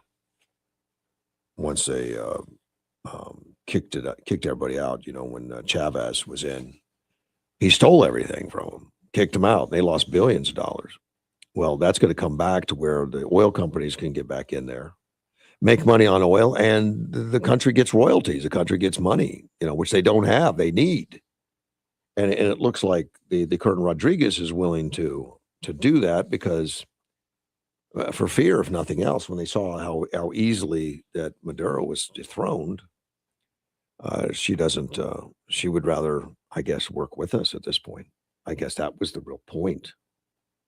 I mentioned also that I think Trump will probably start taking, I think he already has in some cases, taking federal funds out of Minnesota and all that.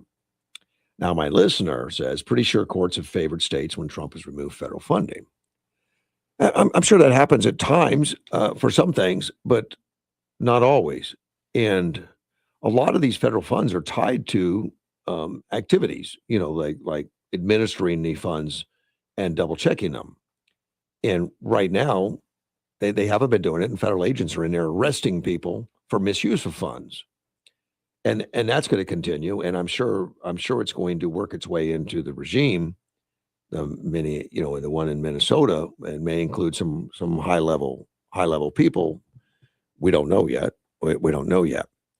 But when they took money away from Newsom sued the United States right away. And that was money for high-speed rail. It's like $4 billion or something. Trump said, no more money. You're not getting it. So he sued him. He dropped that suit in less than a week. You know why?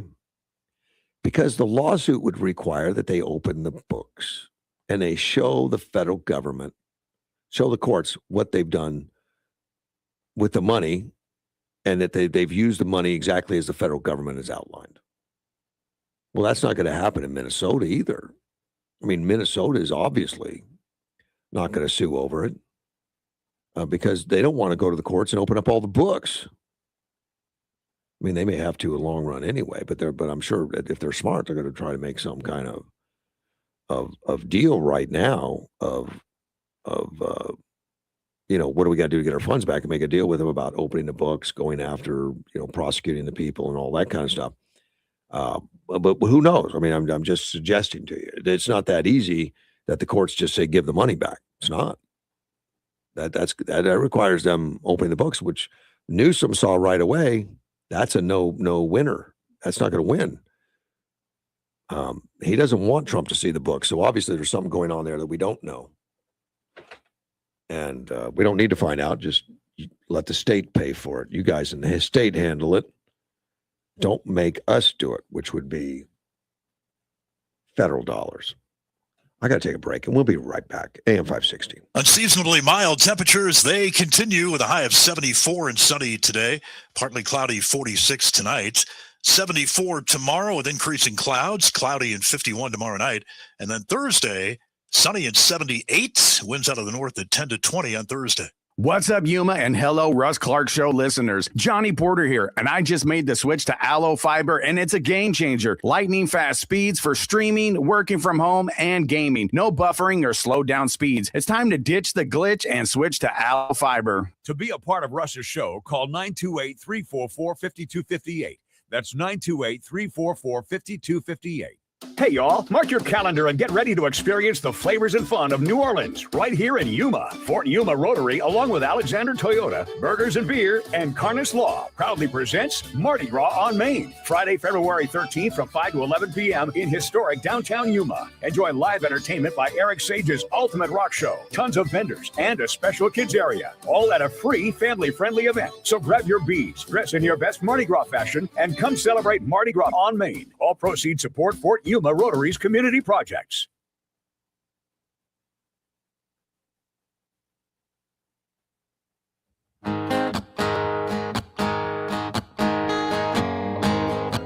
AM 560 KBLU. Russ Clark back with you. It's 7:41 on a beautiful morning on a Tuesday morning. A little chilly, but not too bad. Washington Post. They just announced or gave some indication they're going to do some major job cuts. And the Washington Post is a very left-leaning publication, appeals to Democrats. And they're going to cut 300 people. 300. I don't know how many they have, but 300 is a big deal. And that information's been out there on X right now. By a Paul Fari. He's a freelancer now, but he worked for the Post and said they're getting ready to do that. It's going to primarily impact sports, foreign staff departments, and he's been talking to his former colleagues. They're telling me these reductions will affect both newsroom and non-newsroom personnel, including business operations. It's owned by Amazon, and the co-founder, Jeff Bezos, since 2013. And he's gone through other workforce reductions, apparently. In 23, the newspaper eliminated 240 jobs. And now it's going to be another 300. So I guess you buy the operation and then start reducing staff. But remember when, but he's not started. I mean, it's been a while since he bought it, so he's been probably taking a loss on that thing because he's had it for 12 years. But the maybe he didn't want it to make money. Maybe he just wanted to push some liberal causes. He would know that probably, but that's the only thing that makes sense because it doesn't look like it was wanting to make money. Remember when Twitter was bought by Musk at X? God, I don't know did he lay off like 75% or something? I mean, eliminated jobs because he stopped editing stuff. He just said, "Look, we're just a billboard. We let it go out there." So he got rid of it. But his idea, his whole thing was to open it up, not control, everything that was said, not be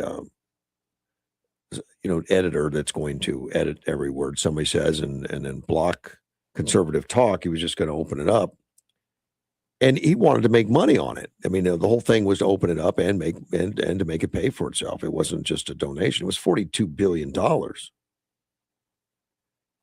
was a big nut.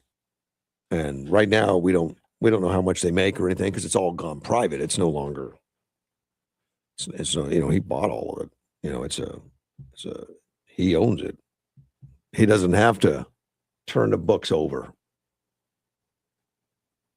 So it's a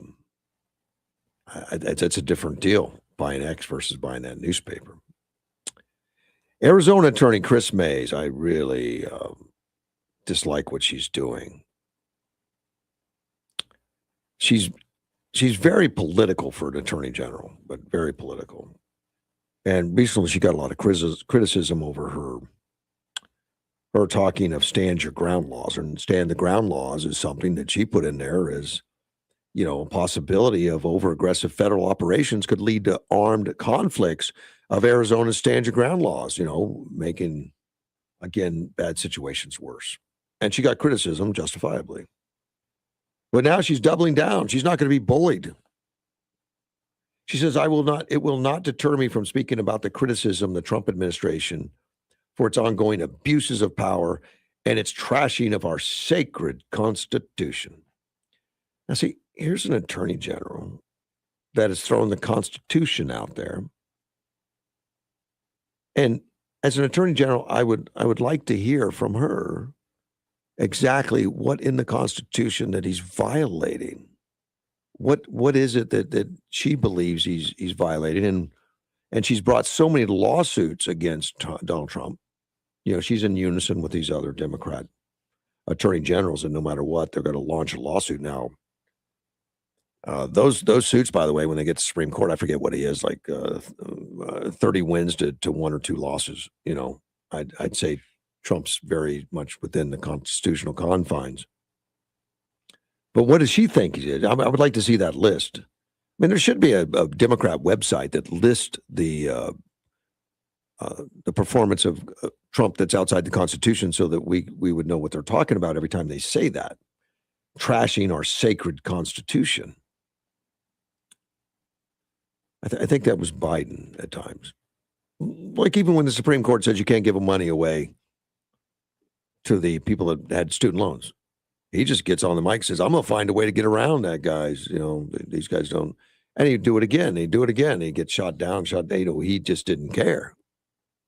I think Trump's been very, very measured and made sure that he does follow that. She's punching back about Arizona's self-defense and armed population with stand your ground laws. Arizonans do not want masked agents entering their home without warrants.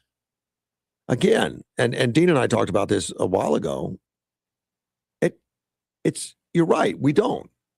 And it hasn't happened to my knowledge. I haven't read of one that they've entered a home without a warrant. I don't know why it keeps coming up.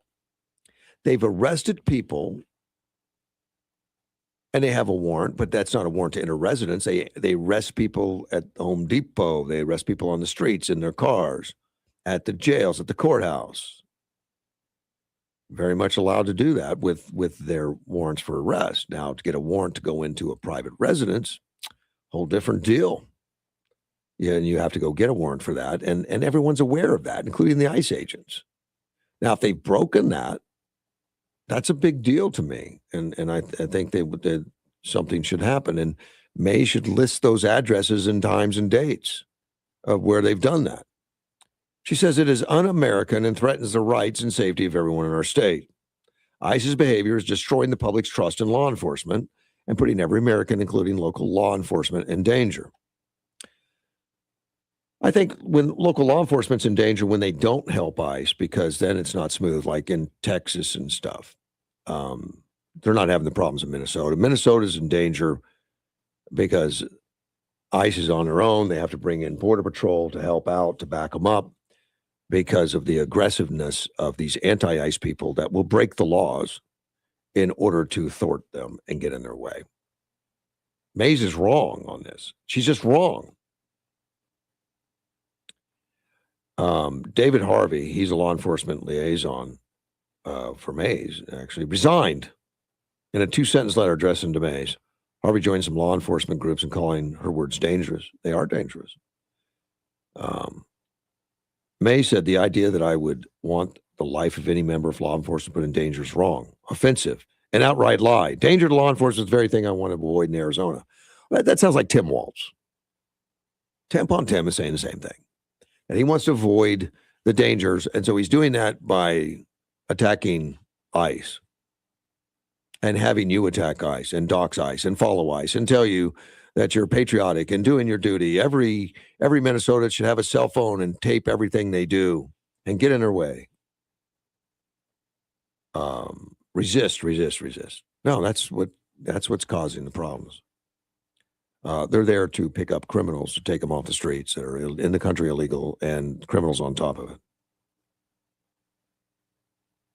Well, Chris Mays is doing a little bit like Tampon Tim now. She opened up a new website to post pictures of possible unlawful activity by ICE agents. This whole thing about doxing and destroying ICE agents if you can. And she's calling on President Trump to calm tensions across the country. Trump put out a list of what the calm the tensions would be, and that's cooperation, communication, and working together to accomplish the goals of ICE as laid out by law and by what Congress put them in there for. ICE was I think started in 2003. Barack Obama used them heavily, and you never heard any of this crap. And they're using the exact same doctrine that they're using then. The difference is it's Trump in the White House, and they just hate him, so they're going to create this kind of crap. I'm going to read her complete statement, and you can make of it what you will. This is her statement. I want to speak directly to Arizona law enforcement and reiterate my support and appreciation for the work you do every day to keep our state safe and its people safe. I've seen firsthand as your Attorney General the dedication and commitment that you bring to a job that is inherently dangerous. You will always have my full support. Despite how right-wing media has mischaracterized recent comments I made about ICE and the dangers its actions pose to public safety, the idea that I would want the life of any member of law enforcement put in danger is wrong, offensive, and outright lie. Danger to law enforcement is the very thing I want to avoid in Arizona. But I will not be deterred from speaking out or criticizing the Trump administration for its ongoing abuses of power and its trashing of our sacred Constitution, which I took an oath to uphold, an oath to take seriously with every ounce of my being. And I will not accept the hypocrisy from Republican legislators and candidates for office who have twisted my words but remained silent after Donald Trump pardoned the rioters who assaulted and beat Capitol police officers on J6 to 2021. Arizonans do not want masked agents entering their homes without warrants. It's un-American and threatens the rights and safety of everyone in our state. But we have all witnessed increasingly chaotic and dangerous activity of ICE agents in cities across the country. And this month, 2 Americans, Renee Nicole Good, Alex Preddy, have been killed at the hands of federal agents in Minneapolis. The federal government has also become openly hostile to state and local law enforcement agencies in Minnesota that are attempting to keep their state safe. Because of what happened in this country, I have become increasingly concerned for the safety of Arizonans and state and local law enforcement. If the Trump administration surges a large number of poorly trained agents to our state, ICE's behavior is destroying the public trust in law enforcement and putting every American, including local law enforcement, in danger. It will take years, if not decades, to undo the damage they have done over the past 12 months. The Trump administration must stop this chaos and destruction and pull this country back from the brink. I will always stand in support of Arizona's sheriffs and police departments, and my office will continue to work with our state, local, and tribal partners to keep Arizona safe and peaceful. I urge the Trump administration to do the same. As long as I'm Arizona's Attorney General, I will never waver in my defense of the United States Constitution and the rights it guarantees the people of this great nation. Thank you. God bless Arizona, and God bless America. That's her complete statement. It's a bunch of crap. If she cared about law enforcement, she would embrace ICE, which is law enforcement. She doesn't. She says and that Donald Trump is unconstitutional and is not serving, and she doesn't tell us why. She said she's committed to keeping in her appreciation of law enforcement, all that. It's just empty, hollow words. She supports what Tampon Tim is doing, obviously. And she thinks it's all ICE's fault and Trump's fault. Well, I say she's wrong completely. Let's take a phone call. You're on the air. Russ. Yeah. She probably never read the U.S. Constitution, let alone understand it. I would think that's true, but she understood stand your ground law a little bit. What she doesn't understand is if somebody knocks on your door, you can't shoot them under stand your ground law. You can. Well, she also needs, and everybody else needs, to look up the definition of the word phoenix. Why? Because they're going to burn it down and hope that they get a better result. I think that's the way they see the country. I'm talking about the far left and the Democrats. I think that's what they're doing is create chaos and tension and say that we'll fix it. Now that we've created it, we'll fix it. Right. That's the definition of the mythological bird of the phoenix. Yeah. Burn it down. Raise from the ashes. Absolutely. Right. Yeah. And you're good in your heart. Would you ever vote for these people? No. Ever. No. No. And it's not just a rhetoric, it's their actions. What are they really doing? What's she doing on her job? In her job, she's very political. She goes against ESA. She's been very vocal about not liking ESA. She's the attorney general. You know, let's leave that to anything that's the laws are being broken. That's an ESA. I don't know of any laws being broken or anything. And she's jumping into this Donald Trump politics in that she wants to sue Donald Trump, knowing the lawsuits are going nowhere, like all these other attorney generals out there that are suing Donald Trump. Trump has a great track record at the Supreme Court because these attorney generals, frivolous lawsuits aren't going anywhere. No, they're bankrupting us. They are bankrupting us. Yeah, we spend a lot of money doing it. Exactly right. If she had to use her own money, she wouldn't do it. No, but taxpayer money's endless, so she can just keep suing Donald Trump, and that's what she does. She keeps bringing these lawsuits up, and then the Supreme Court has to take on these cases and stuff eventually. And you know what the two parties rely on? What? All of us having to work very hard, take care of our children, and watch over our local politicians. They rely on that. They rely on our inability to watch them carefully. Well, not a lot of people do. A lot of people are busy and are not. You're right. They don't look at the details, and they listen to some of the bumper sticker rhetoric, and they say, "My, what a great letter this Chris Mays wrote. I like her." The letter is not true to her. Her actions aren't true to that letter. She's misguided, and she wants to misguide you. Oh, no, she won't misguide me. Yeah, I know. I told you what I think about a bunch of lawyers in a room together. Yeah. They will make anything that will hurt you as a taxpayer. Unfortunately, they've not been good.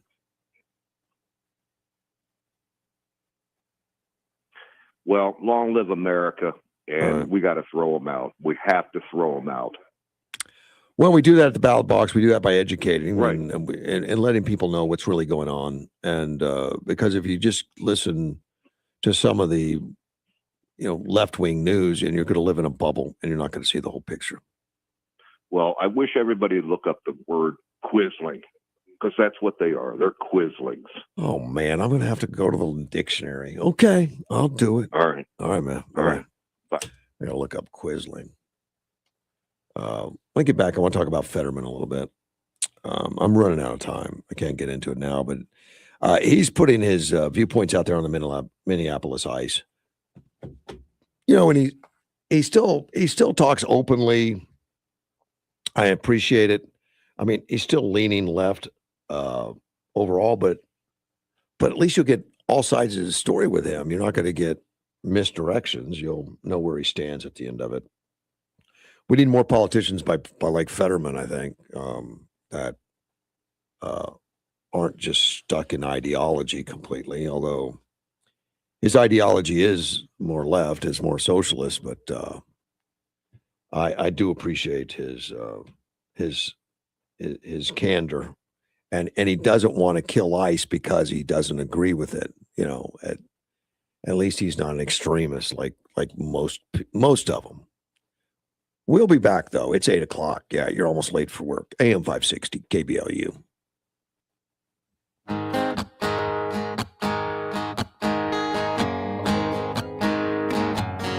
There's a man in D.C.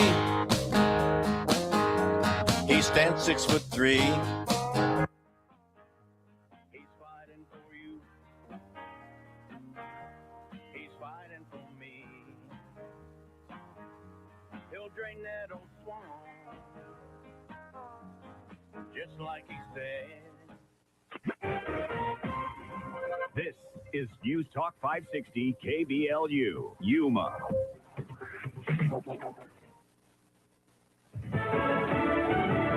The border czar is now in charge of Minnesota. I'm Dave Anthony, Fox News. A change President Trump made to immigration enforcement operations after the most recent shooting that left a protester, Alex Preddy, dead. Homeland Security Assistant Secretary Tricia McLaughlin just told Fox. Secretary Noem will continue to oversee, of course, the Department of Homeland Security, and she's very happy that Tom Homan, who is a great asset to the president, has a great depth of experience and insight that he will be overseeing Minneapolis. Fox's Aisha Hosni reports from the White House. As far as we know, Tom Homan landed in Minnesota last night, and the president says that he is going to be meeting with Mayor Jacob Fry as early as today. The president said he had a very good phone call with the mayor of Minneapolis yesterday. Says a lot of progress has been made. Fry confirmed that phone call as well, adding that Trump agreed with him that this situation as it is cannot continue. As Homan comes in, Border Patrol Commander Greg Bovino and some Border Patrol agents are leaving the state. And the anti-ICE protests rage on. Police in Maple Grove, a Minneapolis suburb, report 26 arrests last night outside a hotel demonstrators believed Bovino and ICE agents were staying in. And this could be controversial. ICE is going to the Winter Olympics in Milan Cortina, Italy next month. U.S. embassy sources in Rome have told the AP that the federal ICE agents will support diplomatic security details. The mission is to vet and mitigate risks from transnational criminal organizations. They won't be involved in anything to do with immigration enforcement. Fox's Jonathan Savage. As the cleanup continues from that massive winter storm, more than 1,500 flights canceled. Over 500,000 homes and businesses still have no electricity. In many cases, no heat. Crews working 24/7 trying to restore it. Mike Diggs of Middle Tennessee Electric tells Fox. The biggest challenge was our roads just to get to the job. It's pretty treacherous, the ice on the roads, but tree limbs are steadily falling. America's listening to Fox News. Surprise! Your expenses this month were way higher than you expected. Also, you forgot to renew your website domain, and now you're in a bidding war. You should see the look on your face. At Progressive, we know small business owners don't usually like surprises because they cost you money. But a good surprise that could save you money? Getting a commercial auto quote from Progressive. Plus, the fridge died in the break room, and now everything smells weird. All right. Surprise yourself. See if you can save in as little as 8 minutes at ProgressiveCommercial.com. Progressive Casualty Insurance Company and Affiliates. Wesley Financial Group is not a law firm. I'm Chuck McDowell, founder of Wesley Financial Group. Did you buy a timeshare because they told you it was a great investment? That's a lie. Most timeshares can be bought online for $1. To find out what your timeshare is worth and to cancel it, call us today and we'll send you our timeshare exit kit free with all your options for cancellation. Call Wesley for your free exit info guide. 800-486-9600. That's 800-486-9600. From the News 11's information desk, I'm Jeline Aguilera. A motorcycle crash left one person dead Saturday night near County 14th Street and Avenue B. 34-year-old Abraham Corral was riding his Harley-Davidson when deputies say he collided with the back of a Honda CR-V. Corral was ejected onto the roadway. Both drivers were taken to On Vita Health. The Honda driver sustained minor injuries while Corral was transported in critical condition and later died from his injuries. YCSO says they believe speed to be a factor in the crash. Plus, the Yuma Police Department is looking for a suspect involved in a hit and run over the weekend. Sunday night near Gila Street and First Street, a Honda ran into a Dodge Journey and then struck a light pole. The 23-year-old from the Dodge was taken to the hospital with non-serious injuries. The suspect driving the Honda did leave the scene, and police are still looking for him.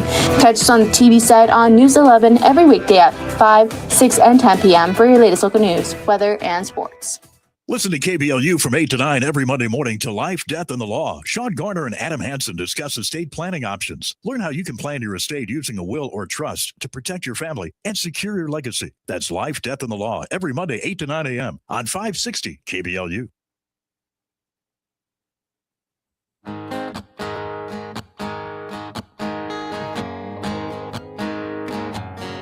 There's a man in AM 560 KBLU, Russ Clark with you. The phone lines are open, 928-344-5258.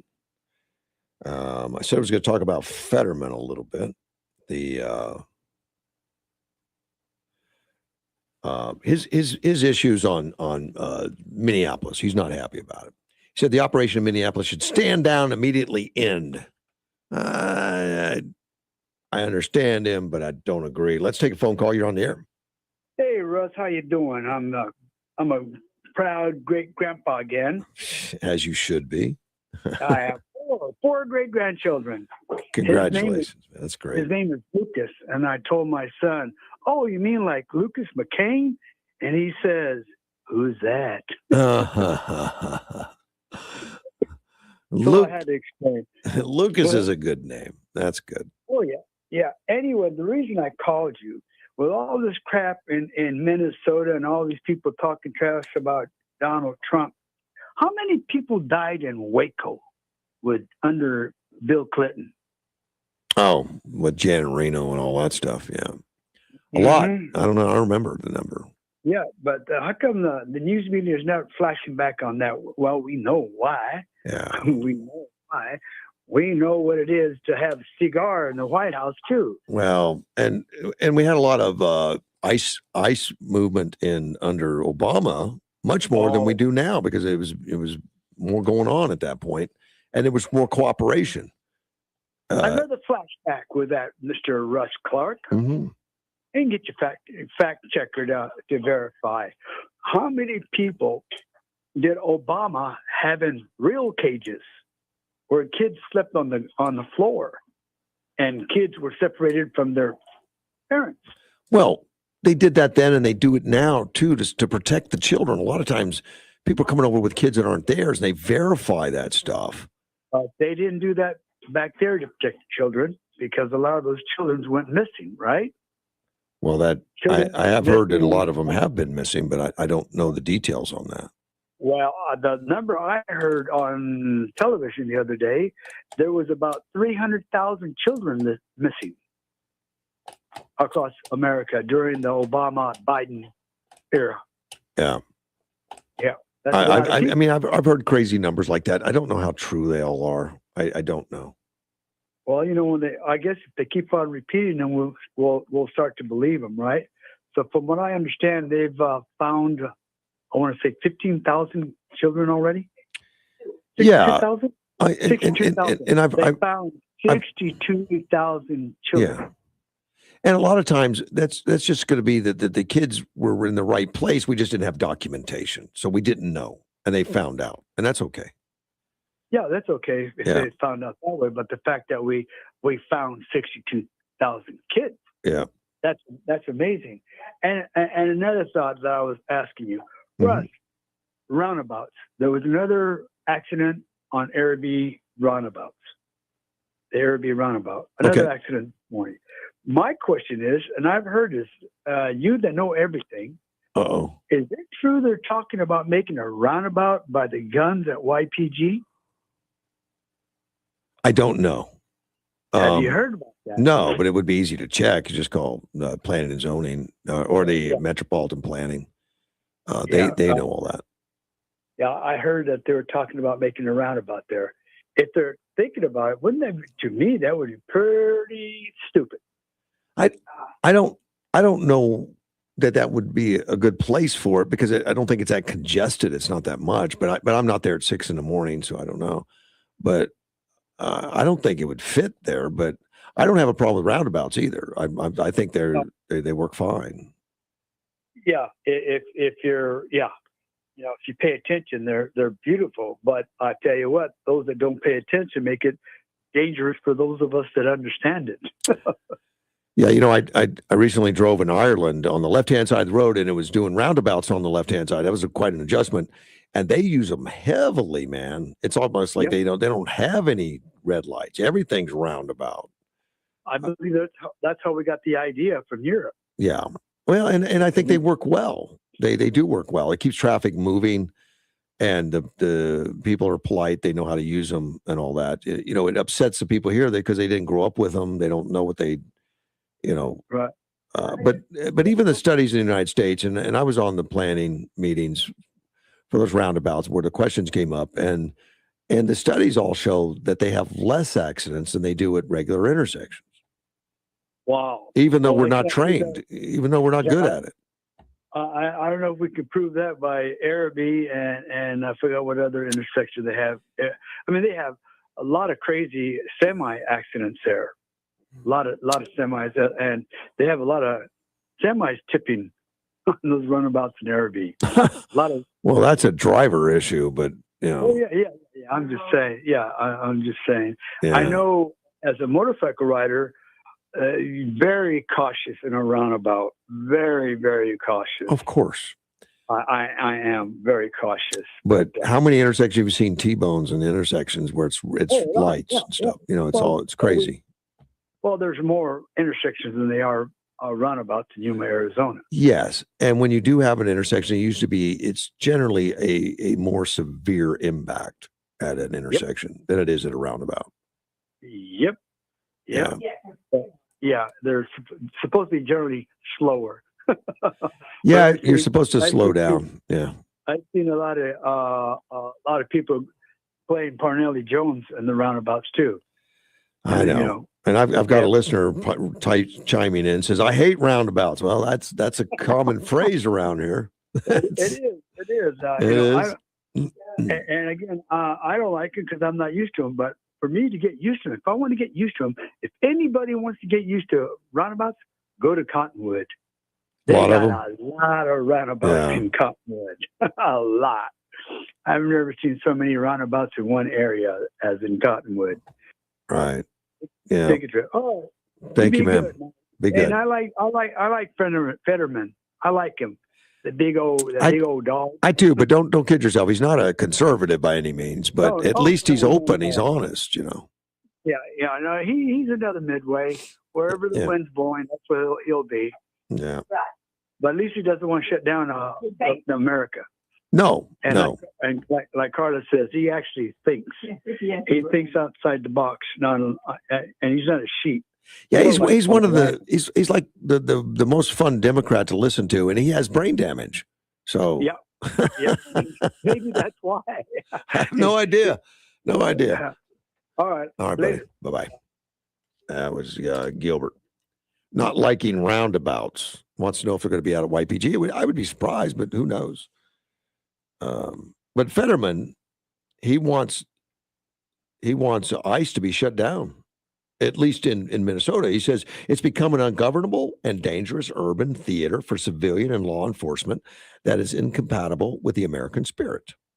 As a very pro-immigration Democrat and ranking member of the subcommittee on border management, I believe our nation deserves a secure border and that we should deport all criminal migrants. I also believe there needs to be a path to citizenship for those hardworking families who are here. So that's not setting the fence, but it's putting out his criteria. If you're in the country illegally, but you're productive other than that, he wants to have a pathway. If you're in the country illegally and you create a crime, he's deportation. Of course,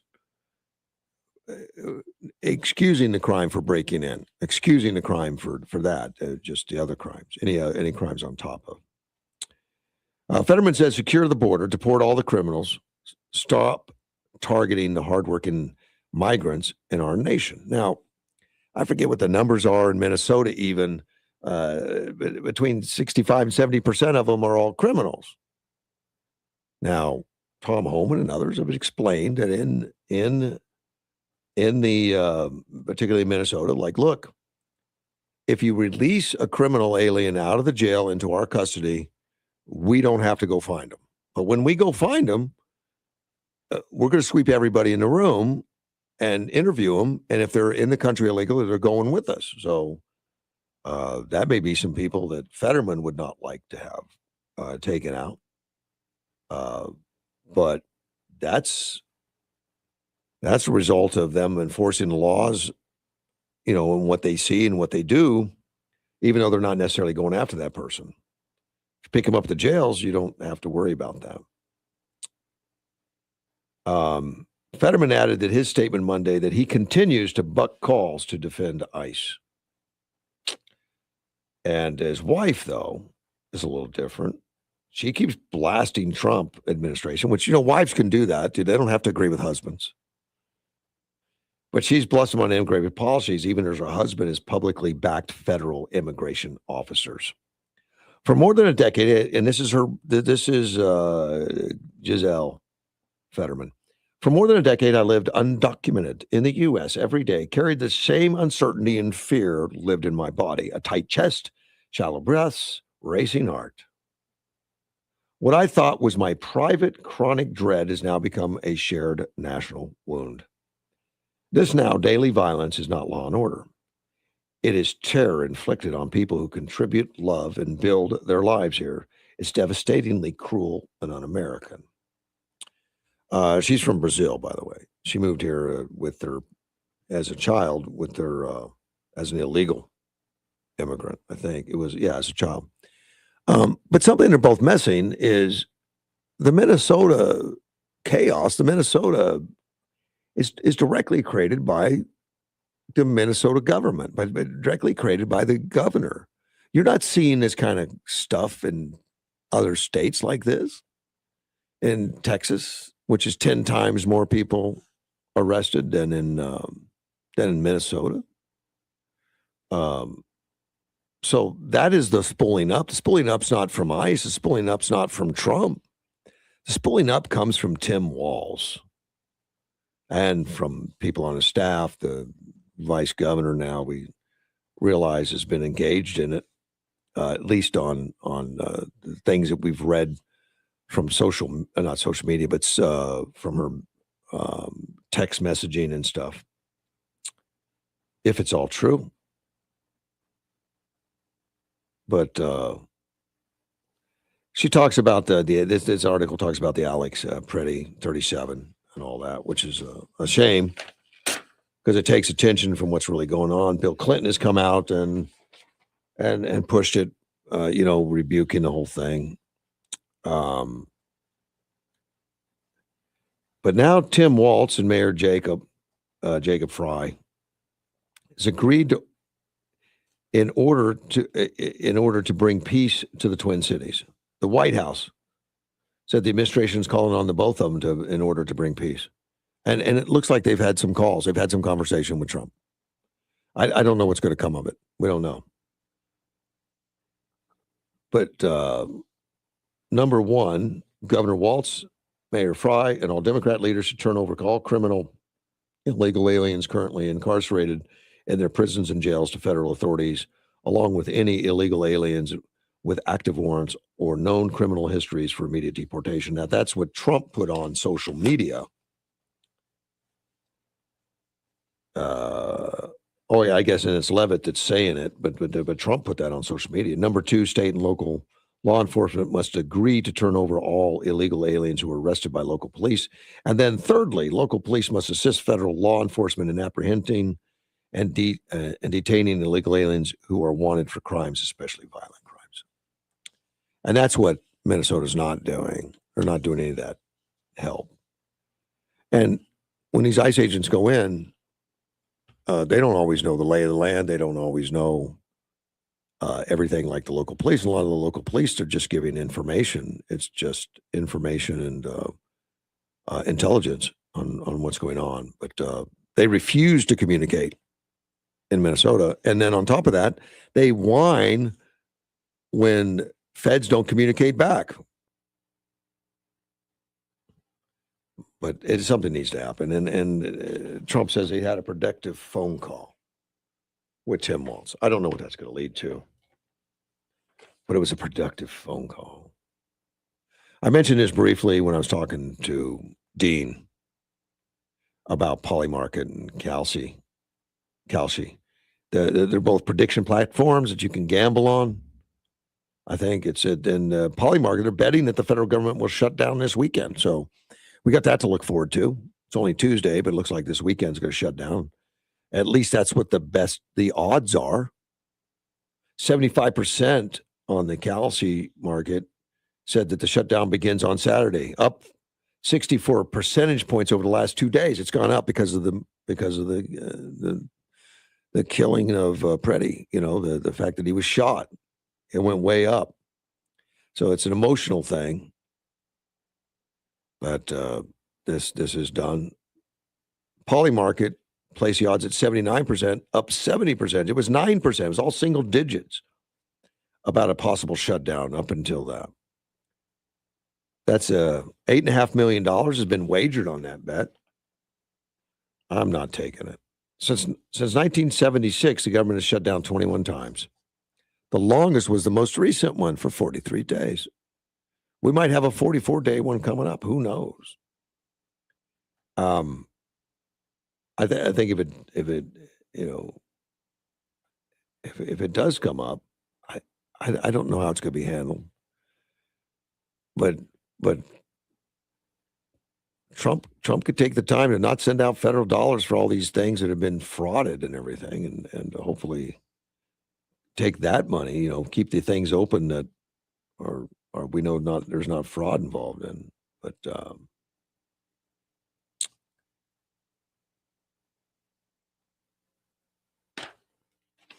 this article reminds us that Preddy had a lawful permit to carry the firearm, although he wasn't carrying it, which is part of the whole rules. Is if you're carrying the firearm, you have to carry the firearm permit with it.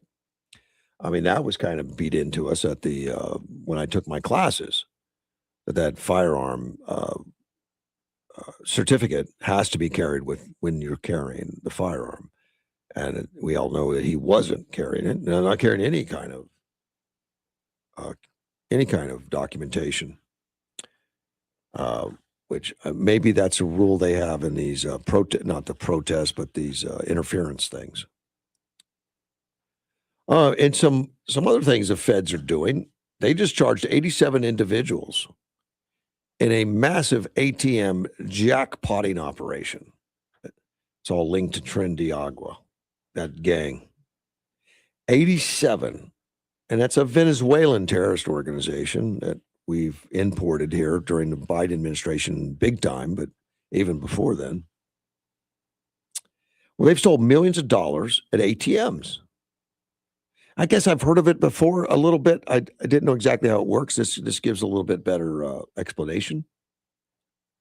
Now, those 87 joined 56 that were already previously charged, mostly gang members, Tren de Agua gang, out of Venezuela and Colombia, both of them. And when they're not doing that, their activities of these gangs is human trafficking, sex trafficking of children, kidnapping, murder, and other unspeakably evil and violent acts. I don't know what that would be. Those were already pretty evil. Pam Bondi said Tren de Agua is a complex terrorist organization that commits serious financial crimes, in addition to horrific rapes, murders, and drug trafficking. Department of Justice has already prosecuted more than 290 members of Tren de Agua, continue to work tirelessly to put this vicious terrorists behind bars after the prior administration let them infiltrate our country. Now, 290, I don't think is a big chunk yet. How many millions of people did we get in here, and how many of these are Tren de Agua? I don't know the numbers, but I doubt that 290 plus the ones they just got, 87 and 56, add up to a big percentage of them. Well, here's the bank fraud thing that they're doing. They're charged with 32 counts involving bank fraud, bank burglary, computer fraud, and damage to computers. Now, they go to ATMs, which are the machines that dispense cash. That's where the cash is. They deploy a malware known as PUTAS. Now, that's the name of the malware, which was designed to delete evidence of its presence in an effort to conceal the crime.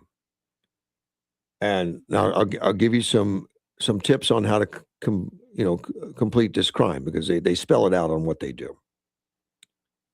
They arrive at a targeted bank and credit unions to scout for ATMs and note any external security features. So I guess they're aware of security. They then open the door of the machine. So I don't know how they open it, because I'm sure it's locked, but they probably have some methodology of getting that open. And then they wait to determine whether alarm goes off or law enforcement responds.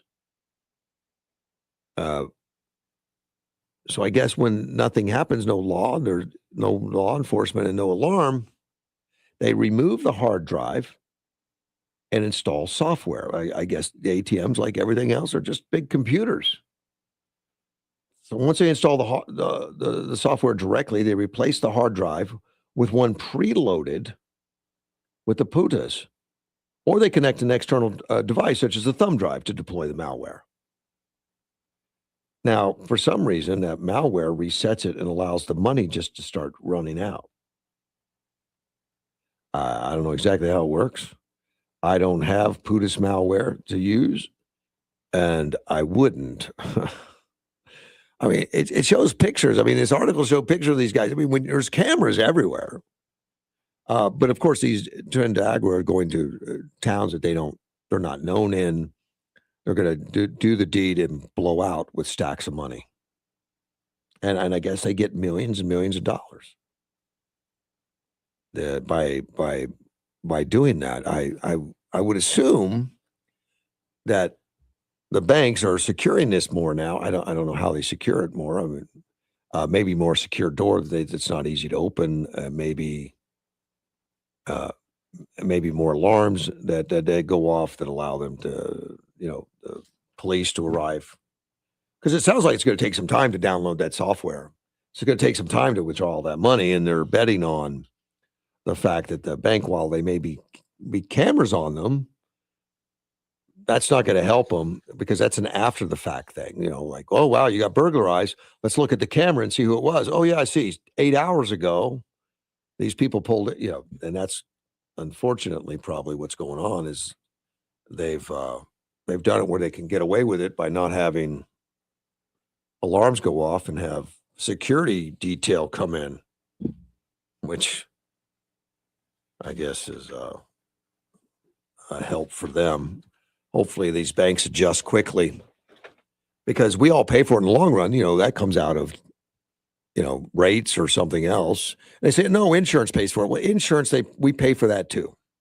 That comes out of the expenses of the banks. Yeah, and if the insurance company has millions of dollars of losses, guess what? The insurance rates go up by millions of dollars. The insurance companies are not going to lose. And then that goes into the bank's overhead, and then the bank's overhead's got to be paid for by the money they charge us and the money they get on, handling the money and all, if they get interest or whatever. But they, we all pay for it in the long run through bank fees. So which is a shame. So it's not victimless. Well, the insurance is going to take care of it. No, then we pay for that too. Canada. I got a long article here about Mark Carney in Canada and some of the saber rattling and the disagreements with Trump, which has been a lot. Mark Carney doesn't like Trump any more than Trump likes Mark Carney. And it's one of those, nations which we're friendly with and we should be friendly with. Mexico too, we should be friendlier, although they're harboring cartels that hurt us badly. Mark Carney, we're a big trading partner with Canada, but it's lopsided trading that we get a lot more from them than they take from us, which I know Trump has worked on a little bit. But Canada has 42 million people. That's it. It's a little more than California. And it's a GDP of $2.4 trillion. And part of this article points out some of the Canadian reliance on the United States. And it does that by stating that they don't even spend 2% on their own defense, which, of course, is their promise to NATO is to spend that and more, and not just lean on us, say, well, we don't have to worry about it. America will come to our rescue and our aid if we need it. That the United States will be there to back them up, because we're the big superpower. And compared to them, we're a very big superpower. Their standing military is 68,000 troops. That's it. It did send troops to Afghanistan from the beginning, and I guess until 2014, and 158 of their soldiers did lose their lives on the battlefield there. So they were a partner in that. Korean War, they were 516 Canadians died in the Korean War. Canada did not send any troops to Vietnam, but many Canadians volunteered for the U.S. military, and 140 Canadians lost their lives in Vietnam. So we've had a history, of course, after the War of 1812. We were at war with Canada in 1812. Actually, 1812 was a war with Britain, but Britain was Canada at the time. And I guess, if you look at the history of that, it's interesting. But all during Reagan, Bush, Margaret Thatcher, all that, the Canadian prime ministers were friendly. And they're not so much. Justin Trudeau was not friendly with the United States. It's hostile. Carney, I think, is worse. Because when he went to Davos, he spent 15 minutes trashing the United States. At least that's my interpretation of it. That he was talking about the 2 or 3 hegemonious powers, and we're one of them, and China, possibly Russia. And he talks about the strength of the middle powers. They consider themselves middle powers. They need to group together and take on the hegemon group like China and Russ and Russia and all that stuff without using the name. So kind of hostile. Say, kind of like he doesn't want to be a small player, and he wants to group with others, but they really don't do as much as these other smaller countries like India and Pakistan. Israel mentioned that they're those are nuclear powers. They're considered middle powers, but they're nuclear, and they actually, a lot of them spend money on their defense. They have to. They live close to Russia and stuff, and they do better than Canada. That they really don't. Poland, Finland, they're in NATO, but they still don't rely on NATO. They still work very hard with their own defense and having people ready to defend the country. Where it's pointed out in this article, they don't, and Canada really relies on the U.S. And recently, Carney went to China to make a deal, which infuriated Donald Trump. He won't make a deal with Donald Trump. He's making a deal with China for EVs to come in. And Trump has protested and pushed back on that and says, you were not going to let that happen, where you become a drop-off point for the Chinese EVs that'll filtrate into United States. And Carney talked about the need for Europe and the Trans-Pacific Partnership to come into existence and grow strong to oppose the countries like the United States and Russia and China. The Trans-Pacific Partnership, well, it doesn't actually exist. And, Australia, Japan, Philippines, Singapore, South Korea are, really have strong ties. A lot of countries do. But Carney is equating U.S. and China, and there's no difference between them. And Canada's throwing in with China, though. I think to stick a thumb at Trump, I don't know. Canada, according to Carney, is an energy superpower. This article points out that the freedom of the seas, which those tankers are carrying Canadian crude, depends on America-made. The oceans are for trade. It's made possible by us. We're a superpower that does protect friends and stuff on the seas. Canada's Navy has 8,400 sailors and about 30 ships. We have 11 nuclear submarine, or not submarines, 11 nuclear powered aircraft carriers that have 5,000 sailors each. Canada has 400 aircraft and 15,000 in its Air Force. We have more than 5,000 aircraft of all types, much superior to the air forces of anyone in the world, probably, and 310 men and women in our air forces. So Carney doesn't really come to the party. They lean on us for it, but it's a very adversarial relationship right now. But this article points out that Canada doesn't have the ability to repulse any kind of incursion if Russia came in. They just know that U.S. would back them up. And they take advantage of that because they don't even spend a percentage-wise on defense that they've promised to, let alone the percentage that the United States spends on it. And this talks about them not taking advantage. I mean, they do take advantage of us in many ways. They lean on us, and if somebody like Trump gets in office and is pushing back on it, saying, you guys got to do more for yourself, Mark Carney's run into China, which is, I think, just to get attention. I hope he's smart enough to know that China is not going to be a partner that they want in the long run. It doesn't take much research to figure that out. I'll be right back. AM 560. Unseasonably mild temperatures, they continue with a high of 74 and sunny today. Partly cloudy, 46 tonight. 74 tomorrow with increasing clouds, cloudy and 51 tomorrow night. And then Thursday, sunny and 78. Winds out of the north at 10 to 20 on Thursday.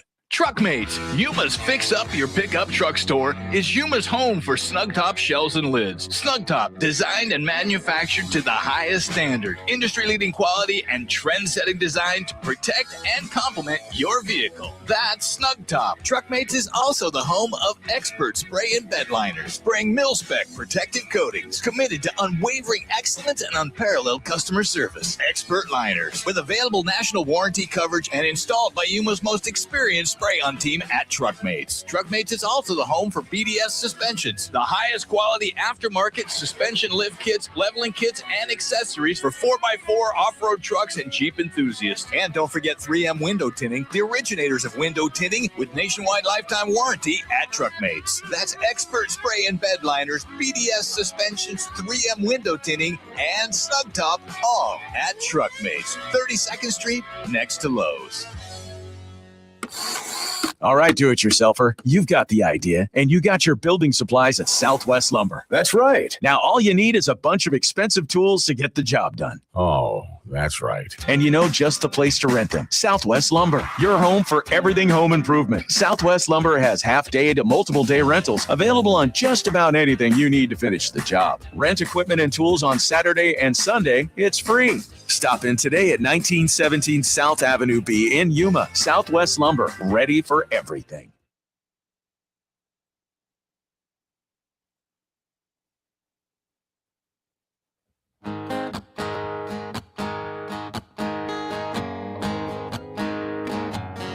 There's a man in D.C.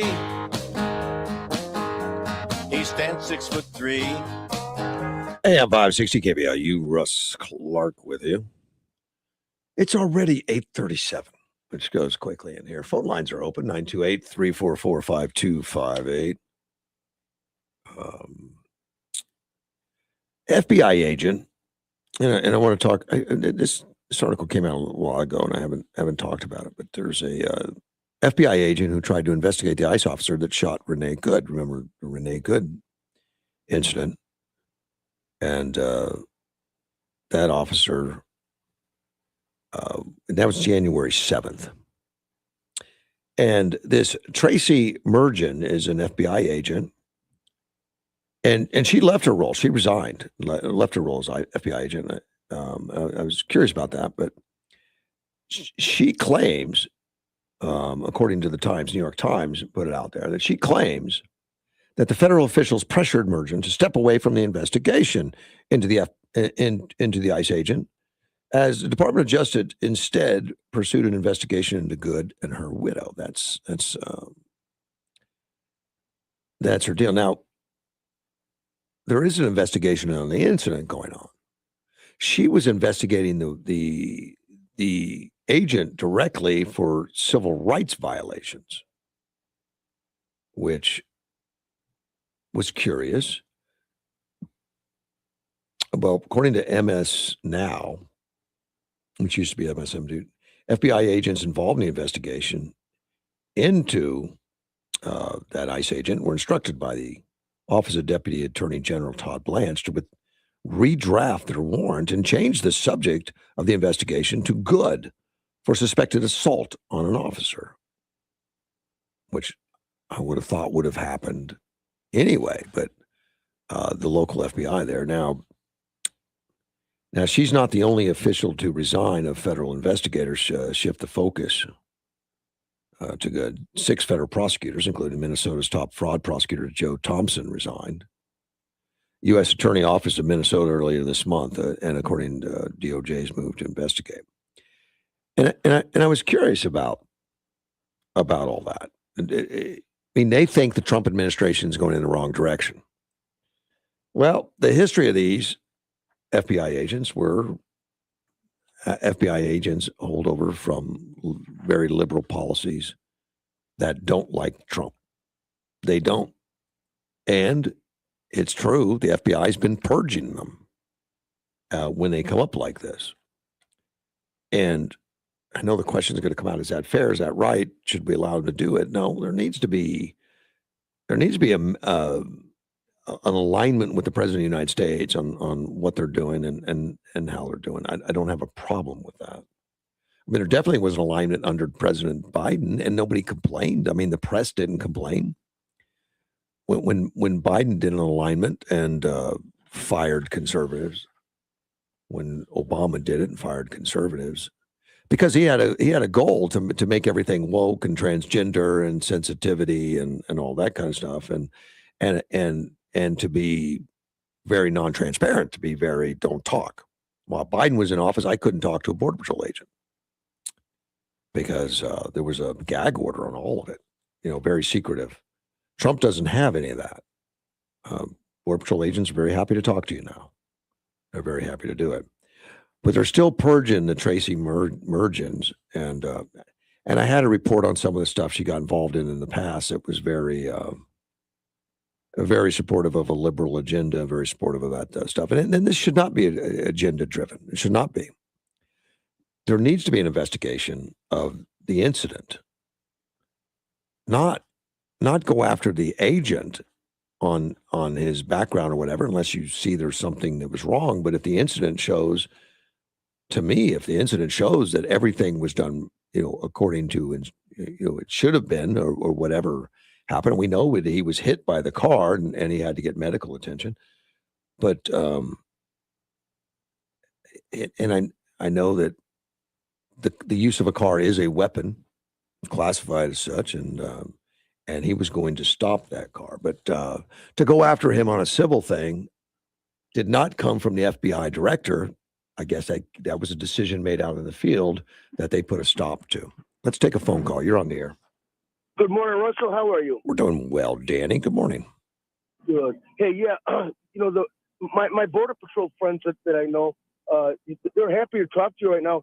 And during Biden's, one of them, we had to go into my car and talk privately. Yeah. Well, they were under instructions from, the president not to talk. I mean, the things they were doing, they didn't want anyone to know about. How they were bringing people in and illegally and all that. They did it at night, man. Oh yeah, exactly. I mean, you don't think that should be red flagged all over the place? Yeah, you would think so. Yeah. And Biden, I wonder if Biden even knows what the hell he was doing. If he would, these other people that just auto-pen him, Yeah. What do you think? Oh, I think I think I like it the way it is, where it's all transparent now and everything's out there.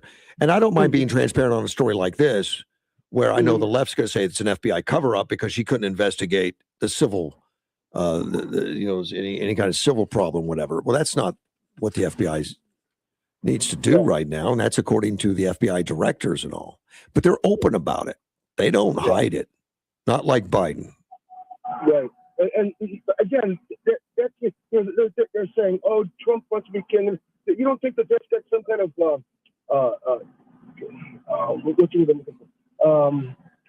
thing where Biden wanted to be king? Yeah. Yeah. I mean, it's a total different, but it's amazing how the media handles it. Exactly. That they consider Trump to be the problem when really he is doing things that's been done in the past. Like Obama had the ICE working hard for him, and he deported millions of people. But when Trump does it, it's a problem all of a sudden. Exactly. Then you got crocodile pure AOC down there. Yeah. All right, buddy, I gotta go. Thank you, buddy. Bye-bye.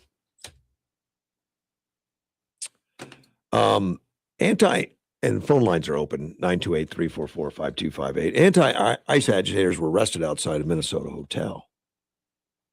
And when I say arrested, it looks like the police arrested, the Minnesota State Patrol, which I don't know if that's a change or if they've been doing any of that or not. But the police, and this happened in Maple Grove, where there's a hotel that I guess the protesters and the people that are the agitators realized that it was probably occupied by some ICE agents. So they went to protest. By protest, I mean breaking signs, breaking out windows, making noise so nobody in the hotel could sleep, throwing objects at officers, all that, the agitators. Well, the police now, which I didn't know the police ever got involved in any of these. The police declared it an unlawful assembly and issued a dispersal order. Several people who refused to leave were arrested. Well, this is all kind of new stuff, I think. And maybe is this that conversation after with Waltz and Frey that they're going to actually start enforcing laws? I mean, if they do, a lot of this agitating stuff is going to go away. And it's going to de-escalate the problem, and it's going to de-escalate the issue for the agents if the police force would get involved in these things. But the Maple Grove Police Department respects, and it's according to a spokesperson, respects and upholds the First Amendment rights of individuals to peacefully assemble and express their views. Our priority remains the safety and security of all residents, visitors, and property within our community. And it says, at that point, the activity was no longer considered peaceful. Individuals participating in criminal acts are not protected under the First Amendment and are subject to arrest. Sounds like common sense. How could that be coming out of the police department in Minnesota? I didn't know they did that. I mean, had common sense or enforced the laws when it came to ICE being engaged in any way. Like they stayed blocks away. The Minnesota State Patrol, Minnesota Department of Natural Resources, Hennepin County Sheriff's Office, Hennepin Public Order Group all responded to the scene to assist Maple Grove officers. I believe I've not read anything like this in Minnesota. Maybe this is after the conversation with the governor that there's going to be a little more attention on obvious problems to where federal officers don't have to go out and do that. And that's and yeah, they're trained police, they're trained officers, they're police. But that should be handled locally. It's a local issue. And the federal officers need to focus on what they're doing, which is a federal issue, and it's a federal issue for illegal aliens in the country.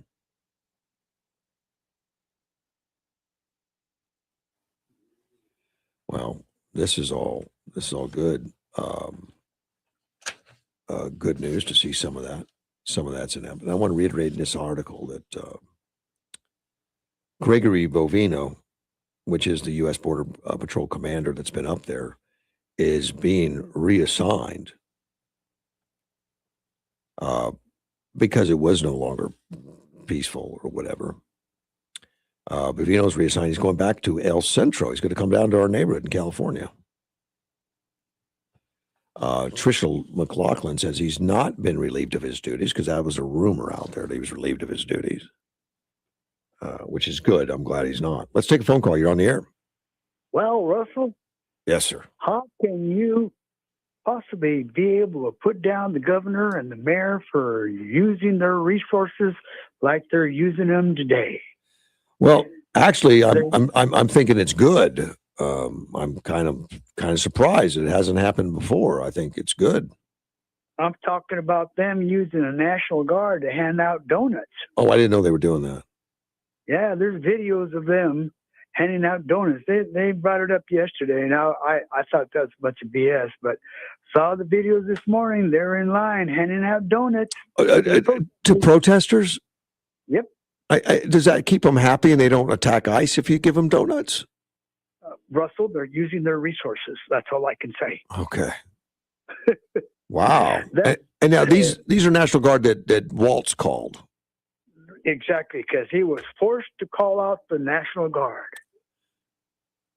Which is fine. I mean, Yes, but on donut patrol. yes. Now, talk about a quagmire. Are they assisting ICE in any way or just assisting the protesters? No, they're assisting their local law enforcement. Their law enforcement, from what I understand, they're not assisting ICE at all. Well, their law enforcement needs help because they're down to 600 in Minneapolis. I mean, it's a real low. Yeah. They used to have a lot more, but Oh yeah. nobody But wants how to many- work there. 30, was it 30 or 300 that resigned the other day? Oh, I don't know. I Must didn't have been hear. 30. I hear about that, but they've been pretty much standing down and staying away. Oh, but as per the police chief, the mayor, and the governor. Yeah, the police chief is pretty anti-ICE too. That's just kind of odd because they're all police. They're all law Right. enforcement officials. But I think politically, that's why he's doing it, to keep his job. he can be I think- fired. Yeah, unlike a because sheriff. the other Sheriffs are day- elected. Right. The other day, he said something that I was surprised that he sort of gave a hint that he was supporting ICE by telling the protesters, you have the right to protest. You have the right to gather and protest, but let's be civil. Yeah. He did say that in a way that, covering his booty on both sides of the fence. You know what I'm saying? Mhm. He Well, didn't go out- and every police officer is going to agree with that, I would think. But Oh yeah. but I don't. But I think it's the way I think he he's said looking the other way, even if it's not civil. That's been the problem. Right. But I'm like I said, the way he said it, he was covering his behind on both sides of the fence. Yeah. Sticking up for ICE, and yet standing by his mayor. And anyway, there's videos out there. I watched it, but yeah, they're handing out donuts. I'm surprised I didn't see any coffee, but I did see donuts. Yeah, I want coffee with my donuts. Yeah. Oh yeah. And I'd like Starbucks. I mean, not Starbucks, but Dutch Brothers. We're gonna have a lot more in Arizona now. I love it because they're leaving Oregon. So, Yeah, I don't really frequent Starbucks or Dutch. I just make my own coffee, but oh yeah, I make my own coffee. it's but when very popular. I mean, they're busy. Yeah, they're all the time. They're employing a lot of people here in Yuma, which is good. A lot of people are drinking it. A lot of people are employed, both Starbucks and Dutch Brothers. Yeah. It's $4 a cup, but that cup lasts me all day long because I just reheat it. Slow drinker. I squid. Yeah. Anyway, I got some work to do, so I'm out of here. Have Russ. fun, I thought I'd buddy. just let Take you care. know about All right, man. the donuts. Thank you, Bye. man. Bye-bye. Yeah, donuts. That's productive. Phone line's open 928-344-5258. I don't think I'll get through this a little bit, but there's a far left network, and according to this article, they helped put Alex pretty in harm's way, and I agree. And it's signal messages. I don't know if you all know what that is. You know what messages are. But Signal's encrypted. It's a little harder to get into, I guess, for the techies to break it because it is encrypted. But and I use it. But let me take a phone call. You're on the air. Good morning. This is Sandy. Good morning, Sandy. Yesterday, the National Guard was handing out coffee and cocoa to go with the donuts. They were. Okay. Yeah. I think maybe we should take a big collection and buy a bunch of frilly pink, got to be pink, frilly pink aprons and send them to the guys to wear. So my husband, it's very embarrassing for the National Guard to be put in this situation. Well, I know it's really not their fault, but no, they'll do what they're told. Why 300 police officers left, and the police be in charge of helping ICE. I've seen a few videos where they came in to do something, and the agitators had them running away. So they're not very good police officers either at handling because they let these guys all take over. Yeah, I'm really irritated with Fetterman because ICE isn't causing the chaos at all. Walls has called ICE Nazis. He said they're not law enforcement, that Fry has too, and Fetterman should be really going after his own party, going after the Minnesota people and even our Arizona people. I just sent you something that I don't want to repeat. One guy used really bad language, but he's some official in Arizona, a Democrat official. These women were taking pictures with ICE, so he called them really bad names. Yeah. And yeah. I'll let you look at that later. Oh, I've already seen it. It's names that polite people won't use. Yeah. No. Yeah. And, it's just sad. I really think that the liberals are crazy. And they let these agitators take over. It's kind of like an old Western where you have some bad people, and then you bring in good people to fight against them, and then some of the people that wanted the good people to fight against them are upset because there's conflict. Yeah. Well, we need the good people to come in like ICE and get rid of I want all the illegals deported. I'm not compassionate about it. I want them all. Right. And come in the right way. To come in and do their job. Yeah, if you want to come into the United States, there's a application and a way to get that done. But coming in illegal and saying that, oh well, now I need a path to citizenship, that's just wrong. But what's sad is I'm hearing people say that's what they want to do for the people that have been here for a while.